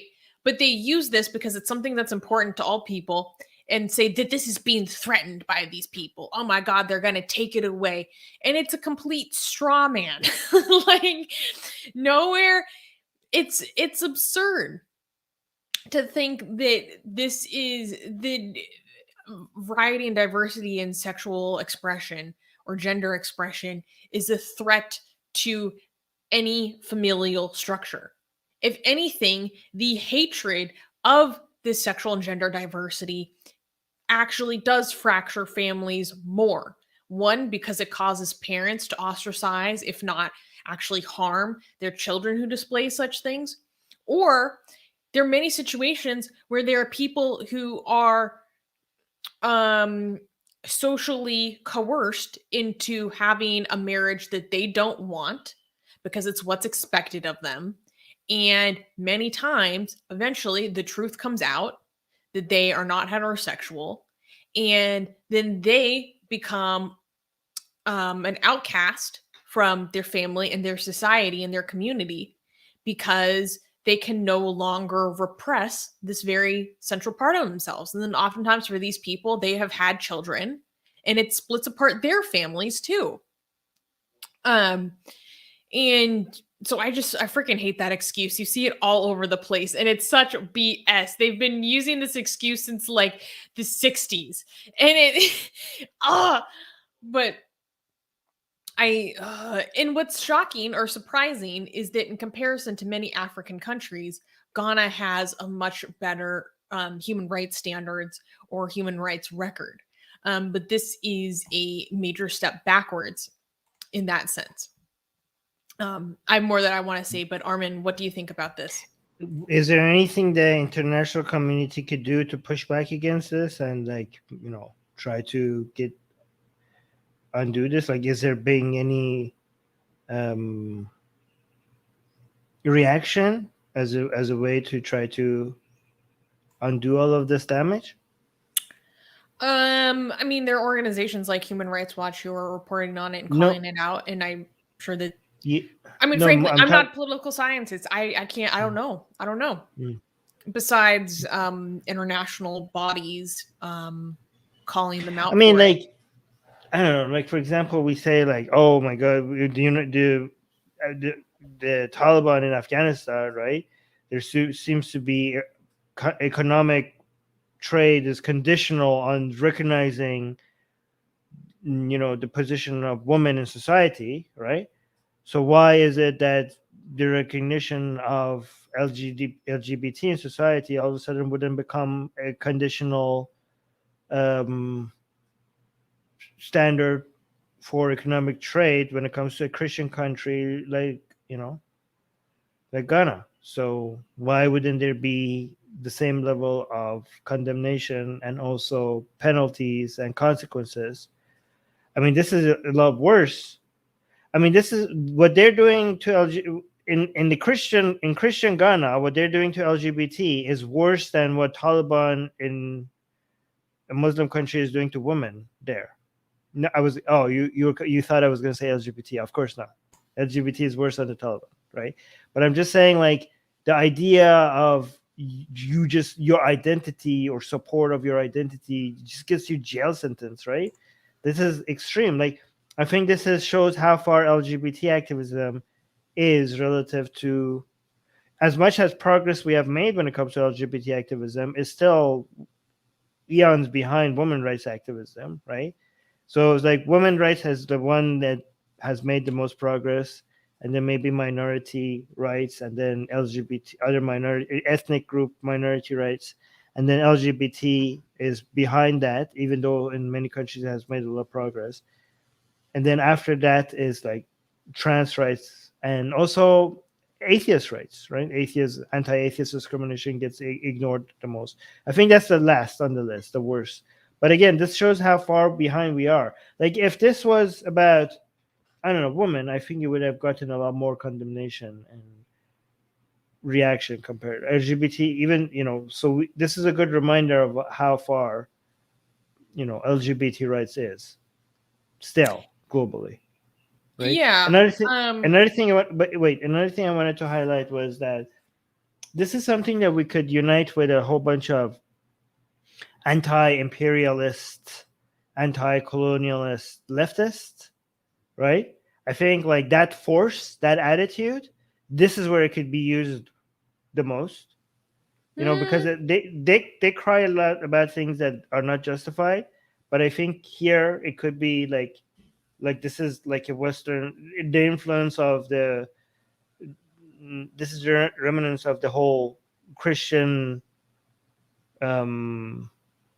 Christian branding being used as a way to impose values, foreign values upon like an African country. You know what I mean?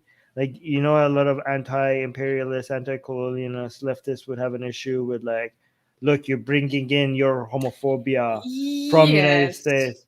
So we could be like, yes, that's true. Look, this is we agree. I think we would agree with it. I think that destructive force could be used effectively here against this movement. But yeah, go on. Well, the problem is that many of those types tend to be, is in some forms, anti-interventionist, and also they would have trouble with that lens, perhaps getting the effect that they would want, because many previously colonized in areas that were either lands or countries where slaves were extracted from, or where the slaves ended up, there is a culture that, or attitude that believes that homosexuality is actually a Western import.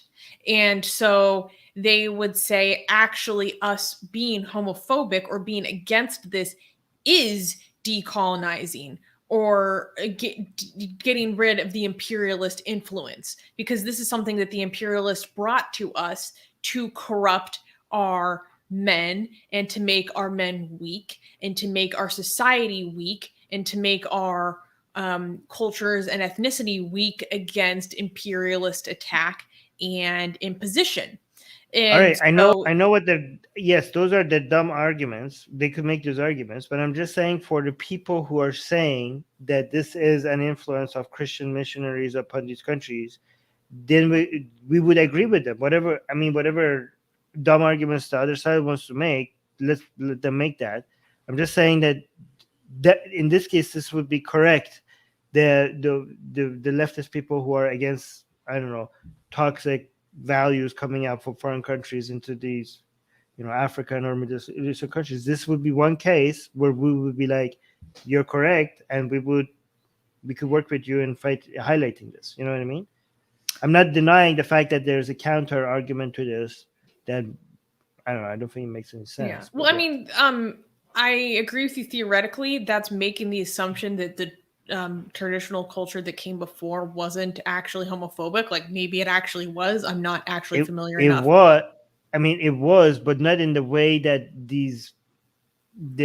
not in the way that they say, like, I don't know, the white man was using this as a way to, not in the way they say it. Anyways, I don't want to get into too much detail. Well, one thing I wanted to touch on briefly, one other really important thing that this article covered was that many congregations in Africa are so homophobic that they are actually going to split away from their main congregations. So, for example, the Catholic Church has been like completely consistent on this and hasn't changed. So this isn't an issue for the Catholics, but for the Protestants, there's been a lot of shifts in the quote unquote Western world or in Europe. And for example, the Methodist Church in Europe, saying that there can be LGBT clergy, you can bless same-sex marriages, etc. This has caused huge contention in the African continent, to the point that a lot of congregations across Africa are joining together, also along with some congregations in the United States, to leave their actual branch and denomination altogether, and then form their own new denomination that is in the works of being declared, so that they could maintain their homophobic policies. So they don't have to have LGBT clergy. They don't have to feel pressured to bless same-sex marriage, etc. I thought this was really interesting because, as someone who grew up as a Catholic, like I don't know how these Protestant congregations organize themselves, and then vote on things and change their positions is just utterly fascinating and alien to me, because this is not how the authoritarian Catholic Church works at all. And the article also covered this church in Kenya, because they were talking about the problems, but they also talked about there was a church that actually is LGBT welcoming.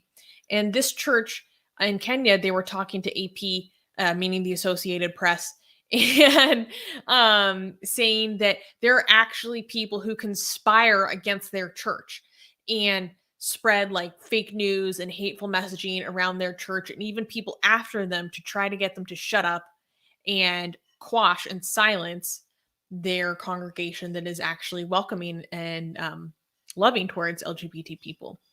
So it's a huge problem, and it is religiously motivated. They say so. Armin, All right. you were going to say? Yes. I want to highlight something in the live chat, because I think that people are not understanding what I'm saying. Okay, here. Mia saying, in other words, so this is in response to what I was saying before, regards to comparing women in Afghanistan compared to LGBT in Ghana. And Mia had this a complete misunderstanding of what I was saying. Okay, so I just want to clarify that in case other people had the same misunderstanding. Saying, in other words, you're telling us African nations are worse than the Taliban for LGBT. At least the Taliban provides some comedy with their intent. No, I'm not saying that. Maybe you have hearing problems, Mia, again.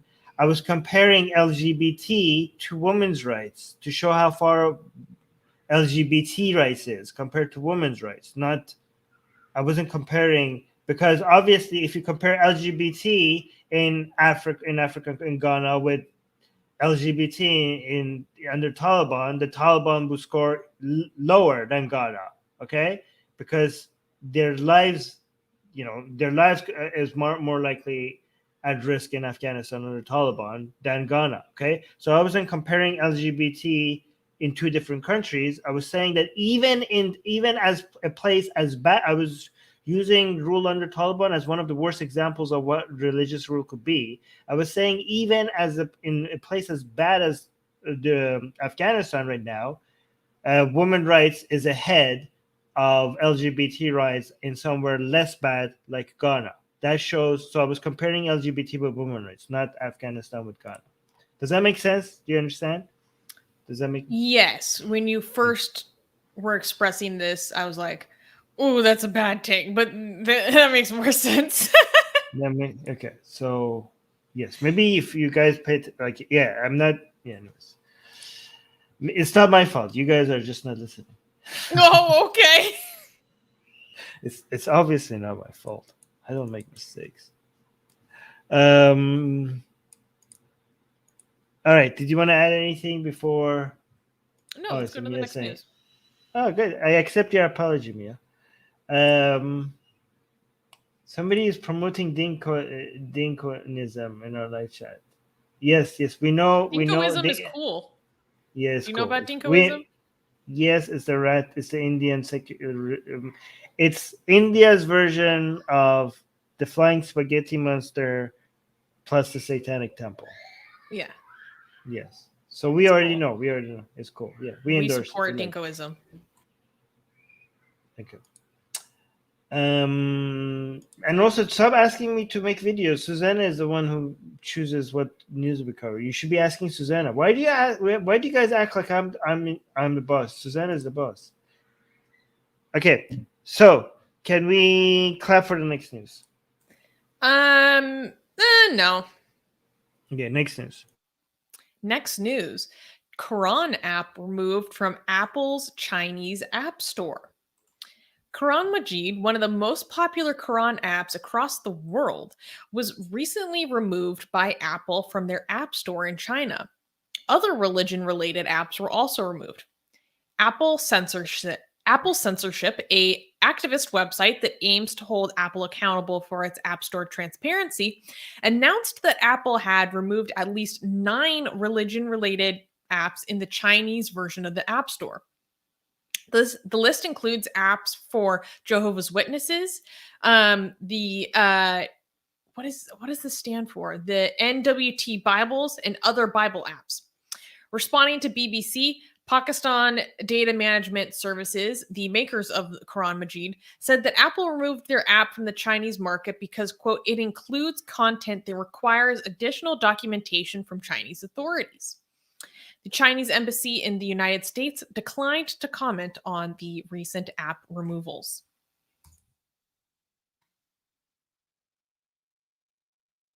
Where I have a lot of thoughts on this. Go Do for you it. wanna? Okay.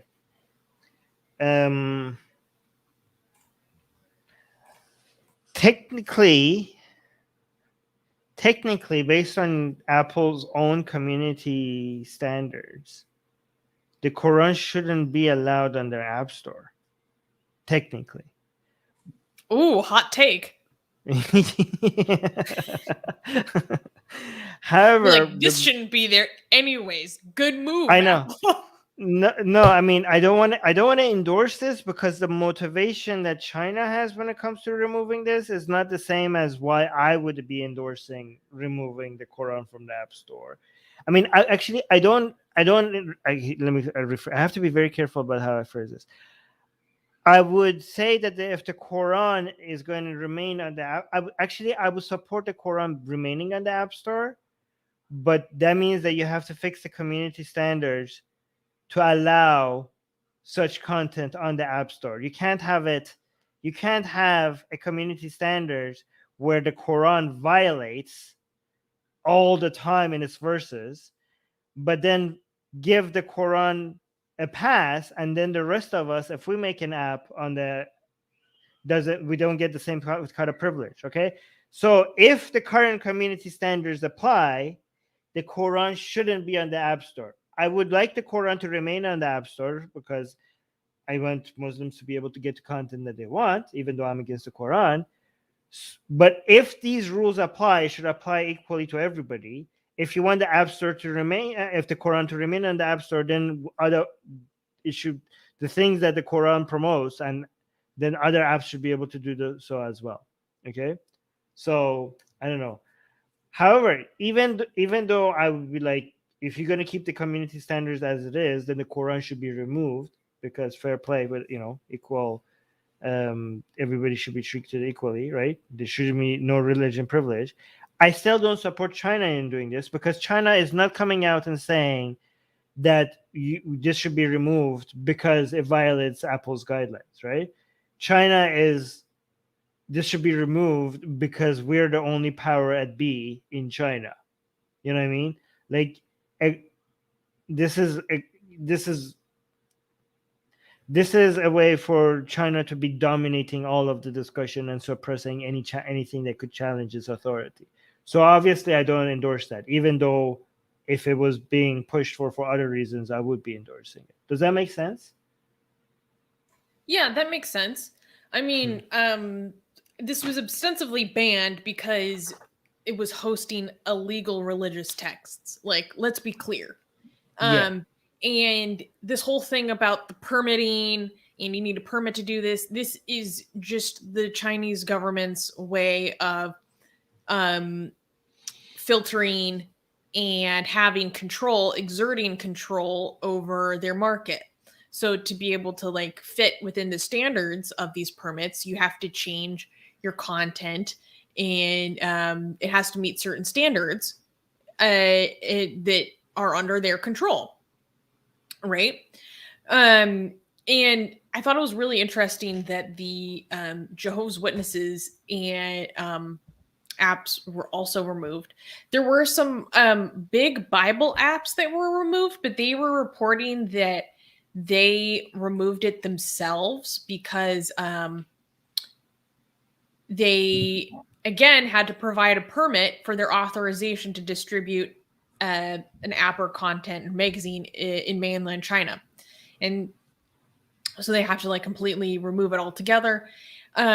What's also very interesting is that this is happening in the context and environment of a very quickly shifting atmosphere of what is allowed on Chinese media. For example, on Friday, the Mac Observer reported that Audible, the Amazon-owned audiobook and podcast service, removed its app from the Apple Store in mainland China last month due to, quote, permit requirements. So again, something as large as Amazon's Audible is now removed from the Chinese market, again, because of these permitting, which I'm going to assume is because they want to have tight control over the vast library of content that is available through Audible.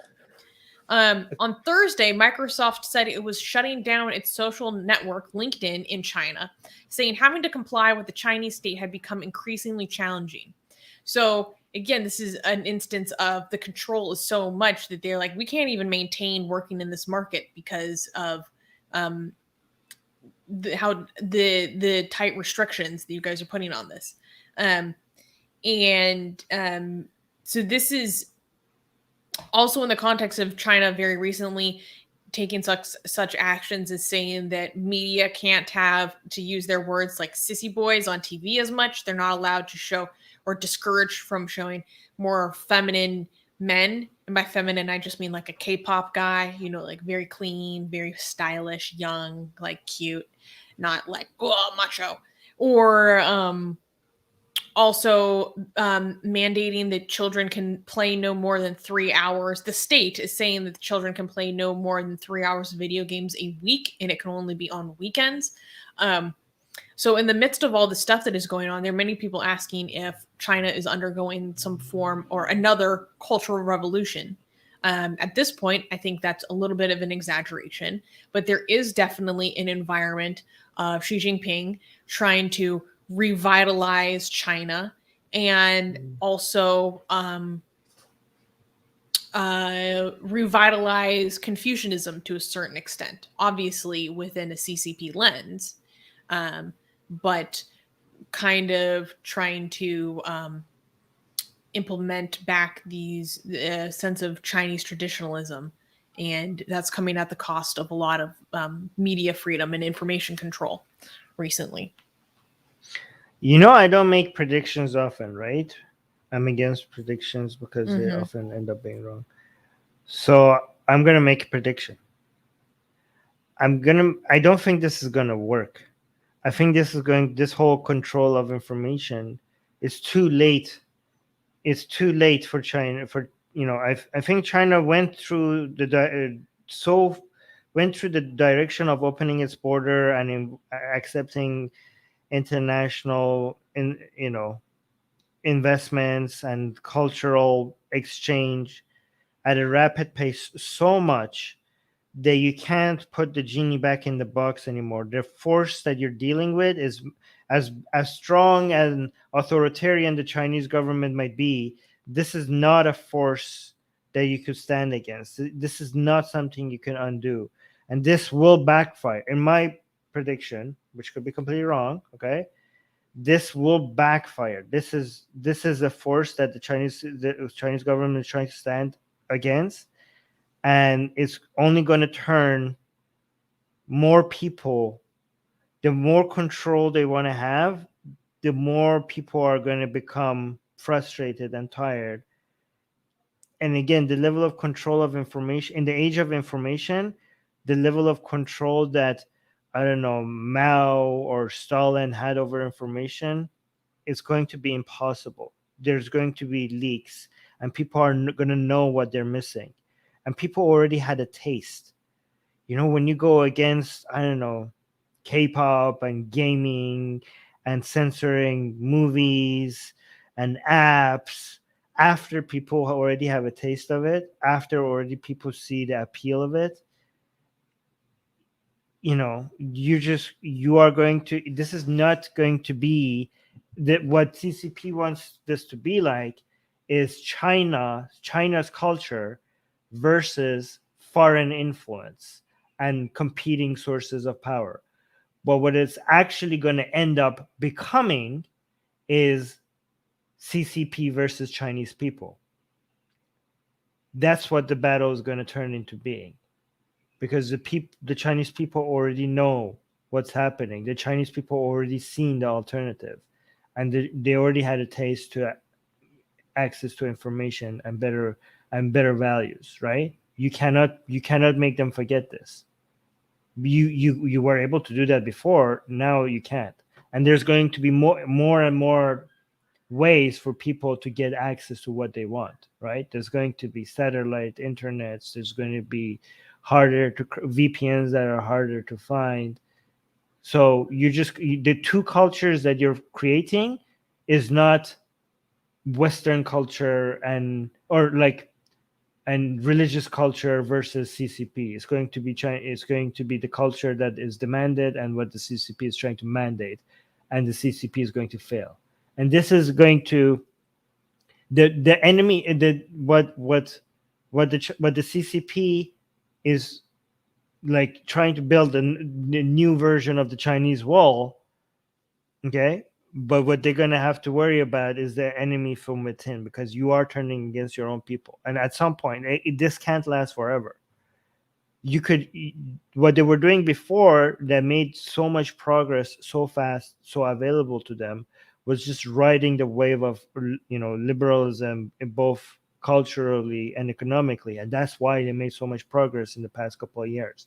Now they're slowly wanting to control that. And the only thing that is, instead of what that's going to mean is that China is going to continue to grow. China is going to continue to grow, but what this actually threatens is whether or not the people who are in power are going to be crushed in the way or not. Like, are they going to be there on the ride with the rest of China, or are the Chinese people eventually going to replace the current people in charge? Because the CCP is not going to represent China. China is a bigger force than the CCP, and the growth of China is not going to be able to. Nobody's going to be able to stand in front of that, including the CCP. So if the CCP wants to stand in front of that train and just hold its arm out as if it could stop it, China is going to grow without the CCP, and the CCP will be crushed. Or the current version of the CCP will be crushed along the way. So yeah, that's what I'm saying. Does that make sense? Mm-hmm. Totally.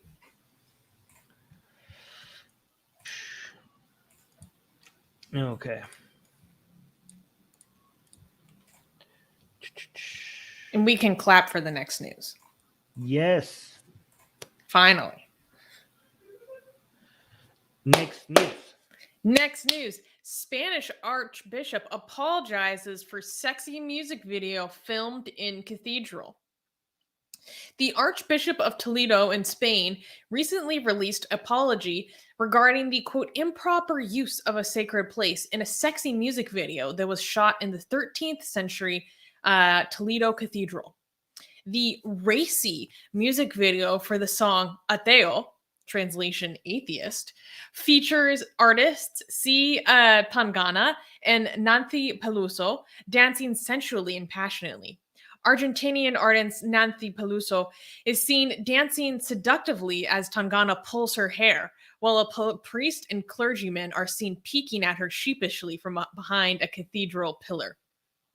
Through the Archdiocese statement, Archbishop Francisco Cerro Chavez asked for forgiveness and promised to ensure that nothing similar would happen again.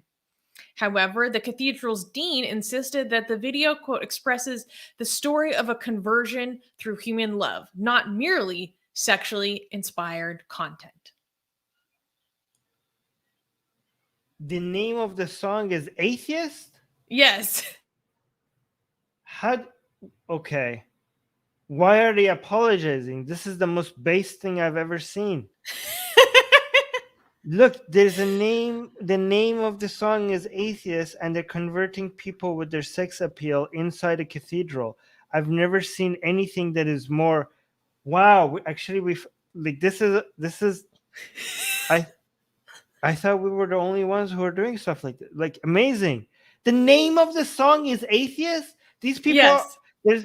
There's a music video named Atheist, and it's being shot in a cathedral.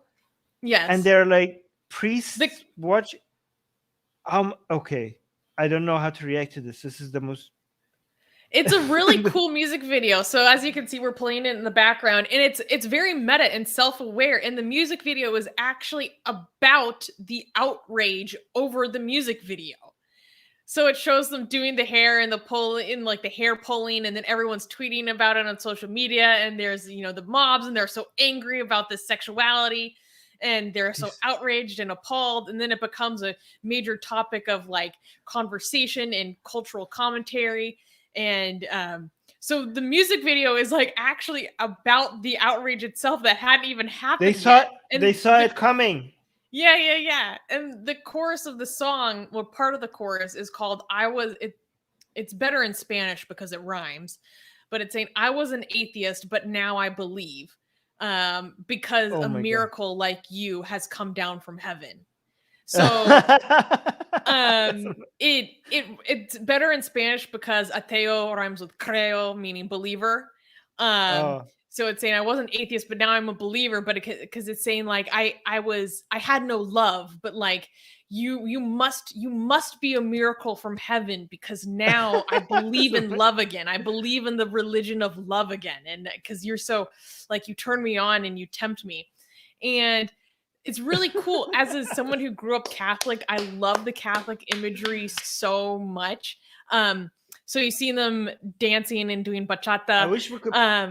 We would play the song, but we would get a copyright. Yeah, obviously we can't play the music. But the hair pulling in the music video, which like features heavily, is actually a reference to a painting that is, I believe, in the Cathedral of Toledo, that is featured in the cover art of the music, and you'll see it towards the end in a second. But it's the devil, or like this little devilish creature, like pulling this woman by her hair to like keep her from going into heaven. So it's like about being tempted, and like this devil is tempting you, and the temptation is keeping you from heaven. But they're kind of like acting it out, and they're dancing and being very sexy. Yeah, see, here you can see it. See this like little devil pulling on her hair as she's trying to go into the grave. But then it's about like, because of you, I now believe in love. I love it. Guys, go check out the actual music video.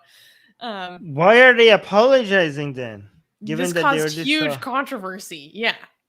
Good. Wasn't that the point? Of causing the controversy? Yes. But so what's kind of funny is this is like a hugely popular music video. Like now it's reached like 14 million views, I think. But okay, then why are they apologizing? The whole point was they already saw this coming. Like, is the apology part of like the act? Okay, when we first published this, the Archbishop was apologizing, right? The update that happened recently is that he has actually performed a Catholic, like we have sacraments for these things. Because of this, he had to perform a like sacramental act of penitence, like old school stuff. Wait, let me. I completely misunderstood. The people who are responsible for the music video, they never apologized, right? No. It's just the Archbishop. Okay. So yeah, of course he would apologize. Yeah, that's fine. But nobody responsible, the artists themselves didn't apologize, right? Not that I'm aware of. They paid to use the cathedral. And so it became this huge issue within the local archdiocese of how this was even allowed to happen. And the dean of the cathedral got in big trouble. In fact, he has since been fired. That's another update of the story, is that he got fired for his role in this. And he was the one saying that he's like, I actually think this is like a positive music video because it's about becoming a believer again. And at the end, it shows that they have a very amicable relationship with like the Catholic Church, because it shows them at the very end. There's like a final sequence where they like take these cute pictures with like altar boys. And it's about, like the being converted to love and all this stuff. And so he's like, I'm not taking, the dean of the cathedral was like, I'm not going to take back my comments on this. Where he basically said, he's like, I think that this isn't a bad thing. But he did say that maybe it was his fault that it wasn't communicated to the Archbishop that this was going to happen in this way, and that there wasn't anyone from the church who was there to watch the filming or something, so they didn't actually know that it was going to be this sensual. But I just love this. And then it wasn't until I was actually like going to go research and read about the story that I realized the name of the song was actually Atheist. I'm like, are you kidding me? You know, this is I kind of, a lot of people may be like, oh, they're believers and they're like making the Catholic. I mean, the way that this is being defended by like the Catholics, by some Catholics, that is the process of secularization that I can get behind. Do you know what I mean? Like, this is what the Renaissance did, and then eventually led to the Enlightenment, the Age of Enlightenment, right? Because it's not reform, which I'm against, because reform keeps the core of the religion but gives it another look. But secularization attacks the core, right, and keeps the look, keeps the aesthetics. So reform keeps the belief, changes the aesthetics. Secularization keeps the aesthetics but removes the core beliefs. Okay, and if people enjoy the imagery of religion without the core beliefs, keep the aesthetics. The aesthetics are not the problem. And if you want to enjoy love, if you want to say like, oh, God is love, then that's not the God that we have a problem with. This is not, you're completely redefining words here.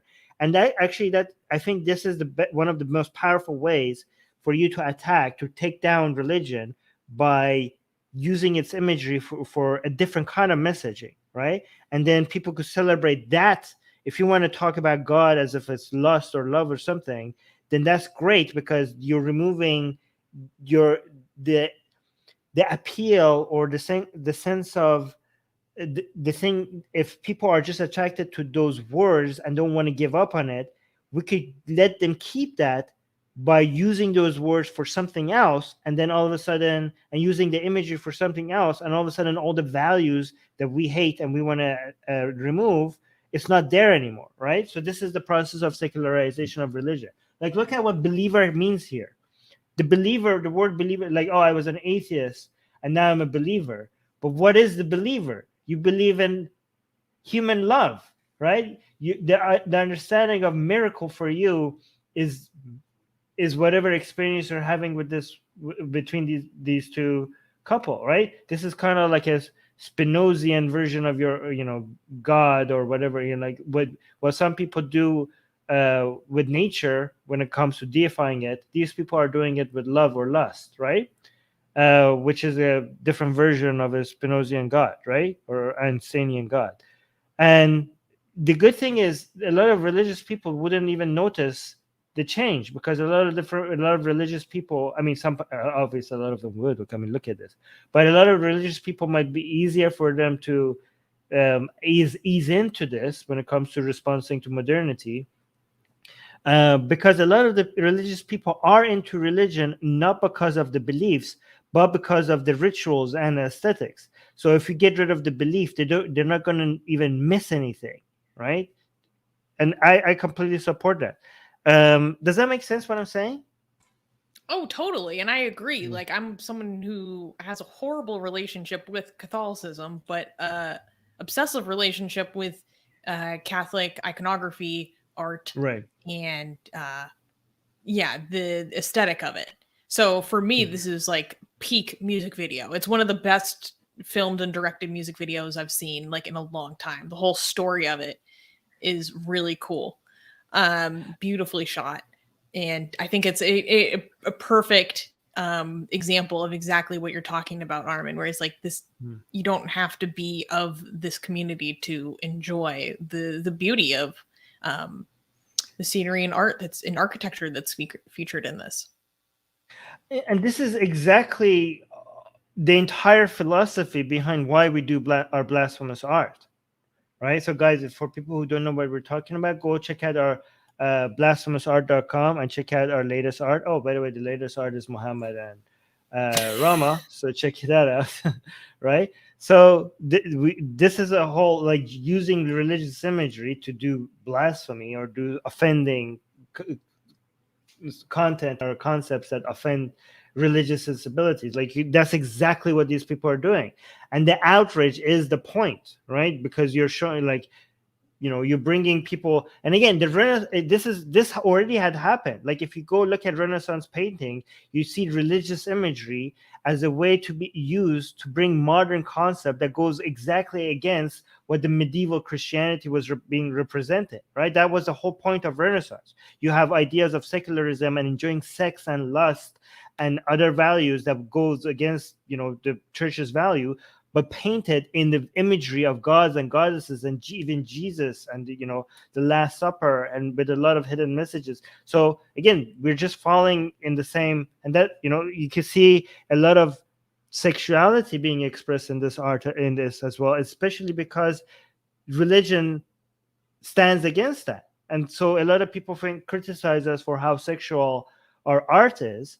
But that is the entire point. That's the whole reason why our art is sexual, is because something that is sexuality and enjoying sexuality and standing against that is like one of the main highlights. Is religion stands against a lot of harmless, positive things, but sexuality is the most obvious one out there, right? Like the condemnation and the demonization of something such a gift of nature to us.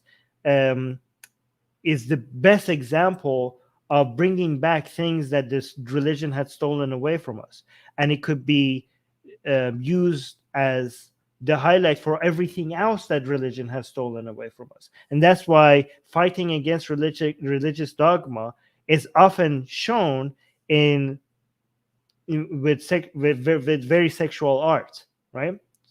So, and that's exactly the whole point of our blasphemous art, which go check it out and go support it, guys, blasphemousart.com. One other thing that was mentioned in the live chat that I want to keep highlighting is that we want to see this in a mosque one day, right? The live chat was mentioning this as well. And I think we should make a blasphemous art of a very sexy dance, more sexy than this, right? In a mosque, okay? And again, some people in the live chat were saying that they want to see this in Kaaba. And I agree. I want to see what. And guys, again, I don't make many predictions, but this is a prediction that I am certain of. The only thing that will stop this is complete human annihilation. Like, actually, I agree. Yeah, we will have gay men and women dancing on top of the Kaaba one day. Oh my God! On top of it, right at the roof. Okay. Doing the most sexual, obscene things possible, and people are going to witness that globally, okay? And the Kaaba is going to be draped in rainbow color. It's going to be it's going to be beautiful. Like I'm visualizing it right now.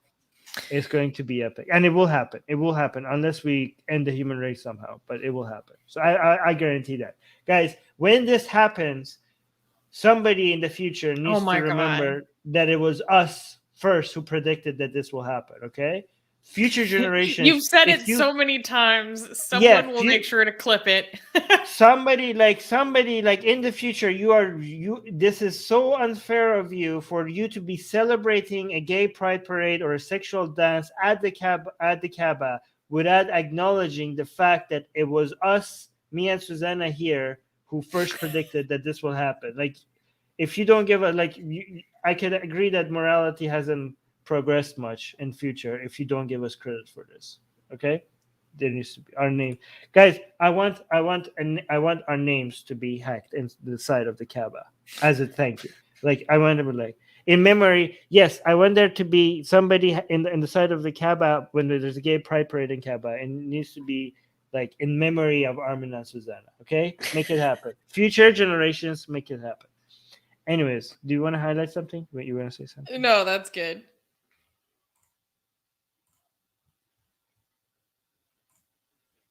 Do you want to highlight anything in the live chat? Yeah. Do you want to highlight anything? No, we're good. Okay. Can we clap for the next news? Yes. It's guys, once a week, we have Atheist Republic news where we talk about what's going on with AR. And this week, it's pretty humorous. It's happening once again. time to clap for Indian cyber police make request against blasphemous tweet. Guys, it This happened tweet? again. So Again? yes. This isn't So- even blasphemous. This is a shirt promotion. Wait. So the other day, I believe it was Wednesday. Let me pull it up. I have here a copy of an email that we received from Twitter. And I was like, what does Twitter have to tell me? Well, it says, in the interest of transparency, we are writing to inform you that Twitter has received a request from Cyber Police Station Pune City regarding your Twitter account, Atheist Republic, that claims that the following content violates India's Information Technology Act. And I was like, I wonder what it could be. What did we tweet that was so blasphemous? And I click the link and it takes me here. And I was like, it's just selling our t-shirts. What? It has And Kali then I on look it. closer and I'm like, oh, there's little goddess Kalis all over it. Seriously, like the government is after this tweet now. Guys, this is not. I want people to understand how significant.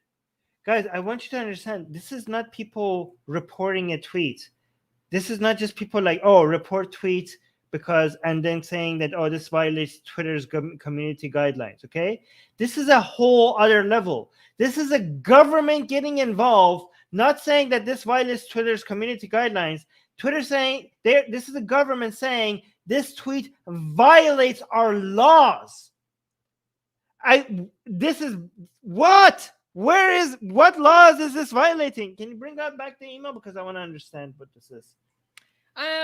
The Information Technology Act, or there is just kind of known as like the IT law.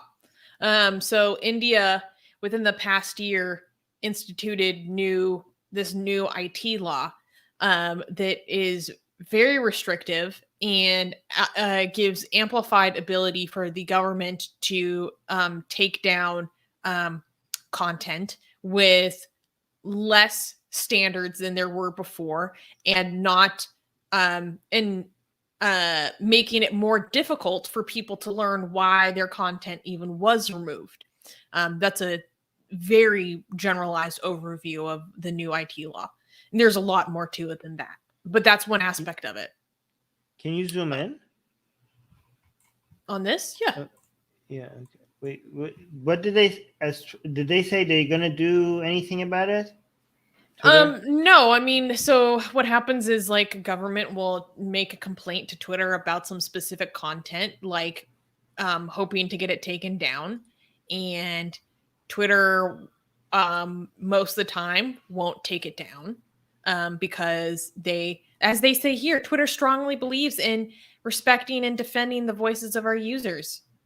They blocked my Twitter account for the same thing. What did it like? Oh yeah, sure. Yeah, of course we know that it's not like that in practice. Of course, Right. They have major problems with adequate or consistent application of their community standards in Twitter. But this is a well-known issue. But yes, I don't really have much more to add to this news. I just thought this was freaking hilarious. I was like, still. They're still at it. By the way, it's funny because a lot of Hindutva in our comment section and in our live chat, they come and say like, "Oh, Armin, you're still doing this? We have forgotten about." Even though they're always there, they're like, "We have forgotten about you. This is like not even relevant anymore." Well, your government is still buttered over a goddamn T-shirt, over this. We want this to be over. You're like, haha, Armin, you still want to be relevant. We don't care anymore. Are you sure about that? Because your government seems to still care about like this. Guys, this is even, the Kali on this is even so small, you can't even see it. You actually have to click on the link for it to take you to the shirt. Oh, by the way, guys, if you want to get this shirt, link in the description.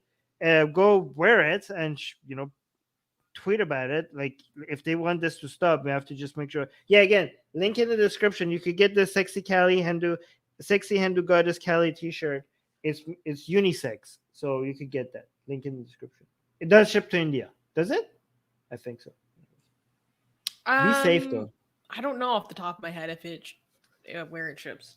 To be honest. Mia is saying, actually, maybe don't wear it in India. Never mind. I don't want you to take any risk. Mia is saying, imagine being so butthurt that they file a complaint 1 year after posting a tweet. Yes, this tweet was almost a year ago. 1 year. Over a year ago. They're chasing after everything. They can't get over it. Guys, move on. God damn it. Actually, you know what? You're offended by this. We have moved way past just sexy Cali. Okay, we have your God having butt sex with Muhammad. So I don't know what you're like. If you want to be upset about it, Armin. Yeah. Why do you have to put it that way? Jeez. Let me show you. Oh, there we go. He has another Hindu goddess having sex with a demonic Hindu. So there's that. We have that again, guys. If you want to see He's this not a demonic Hindu, he's a demon. Oh, sorry, a Hindu demon. That's what I meant. Yeah, sorry, I misspoke. Guys, if you want to see the blasphemous, wait, wouldn't the Hindu demon be a demonic Hindu, anyways? Yeah, it would be. I was correct. If you're right. Yeah. I mean, if anybody is demonic, it would be a demon. If you want to see the uncensored version of all of this, you go to blasphemousart.com and you click on this button and you will see it. Let me see if I could see any more Hindu stuff we recently posted. This is Islamic. This is Christian. Oh, Suze, remind me after the stream. I want to do a Buddhist one. I have a Buddhist idea that I want us to do, right? Tell our artist right after. Okay. All right. Yeah. Can I tell people now what my idea is? Or do you want to highlight anything else in the live chat before I tell people more? I think you've talked about it before. Okay, but some people might not know. Okay, fine. It's I just want to talk. Buddha being edged, right? Yes, Buddha being edged by the goddess Aphrodite. Aphrodite, yes. Isn't that you said? Why are you shaking your head? You thought it was. You told me in private that this was genius, and now you're shaking your head because you're so because it's still ridiculous.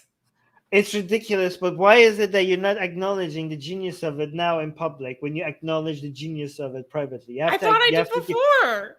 Okay, you have to acknowledge how smart this is now as well. Okay, this oh my is the God. reaction I want from you. All right. Okay. Okay, we're good now. Thank you for yeah, that was the end of the show, you guys. If you enjoyed today, please remember to like this video, share this video, subscribe to the channel, hit the notification bell, all that good stuff. Yes, like the video now. If you guys like our content, you can support us on Patreon, link in the description, for as little as $1 a month. That gets you uncensored access to all of our blasphemous, sexy art. And you also get priority when we are doing our Q&As. So if you can't attend live, or if you just want to be first and special, you can become a patron and you get that special treatment. And of course, maybe you don't want to become a patron, consistently, but you do want to support our work, then please donate to the fundraiser for our legal expenses regarding all this blasphemy in India. Clearly, as we just demonstrated, it's still relevant and it's still an issue. So link for the description. Link for that is also in the description. Okay, Susanna, can you clarify something for someone in the live chat?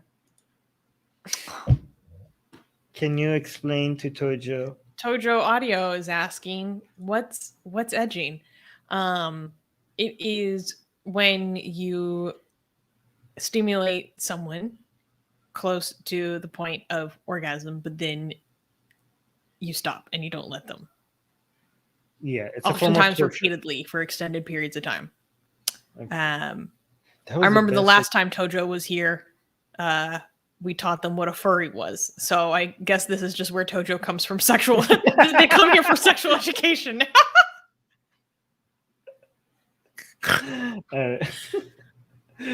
Yes, blank name sounds like torture. It's supposed to be torture. That's a whole blank name. It's supposed to be torture. All right. Okay. All right, guys. Thank you so much for being here. Make sure you like and share the video. Until next time. Bye, guys. Yay! Thank you. Bye, guys.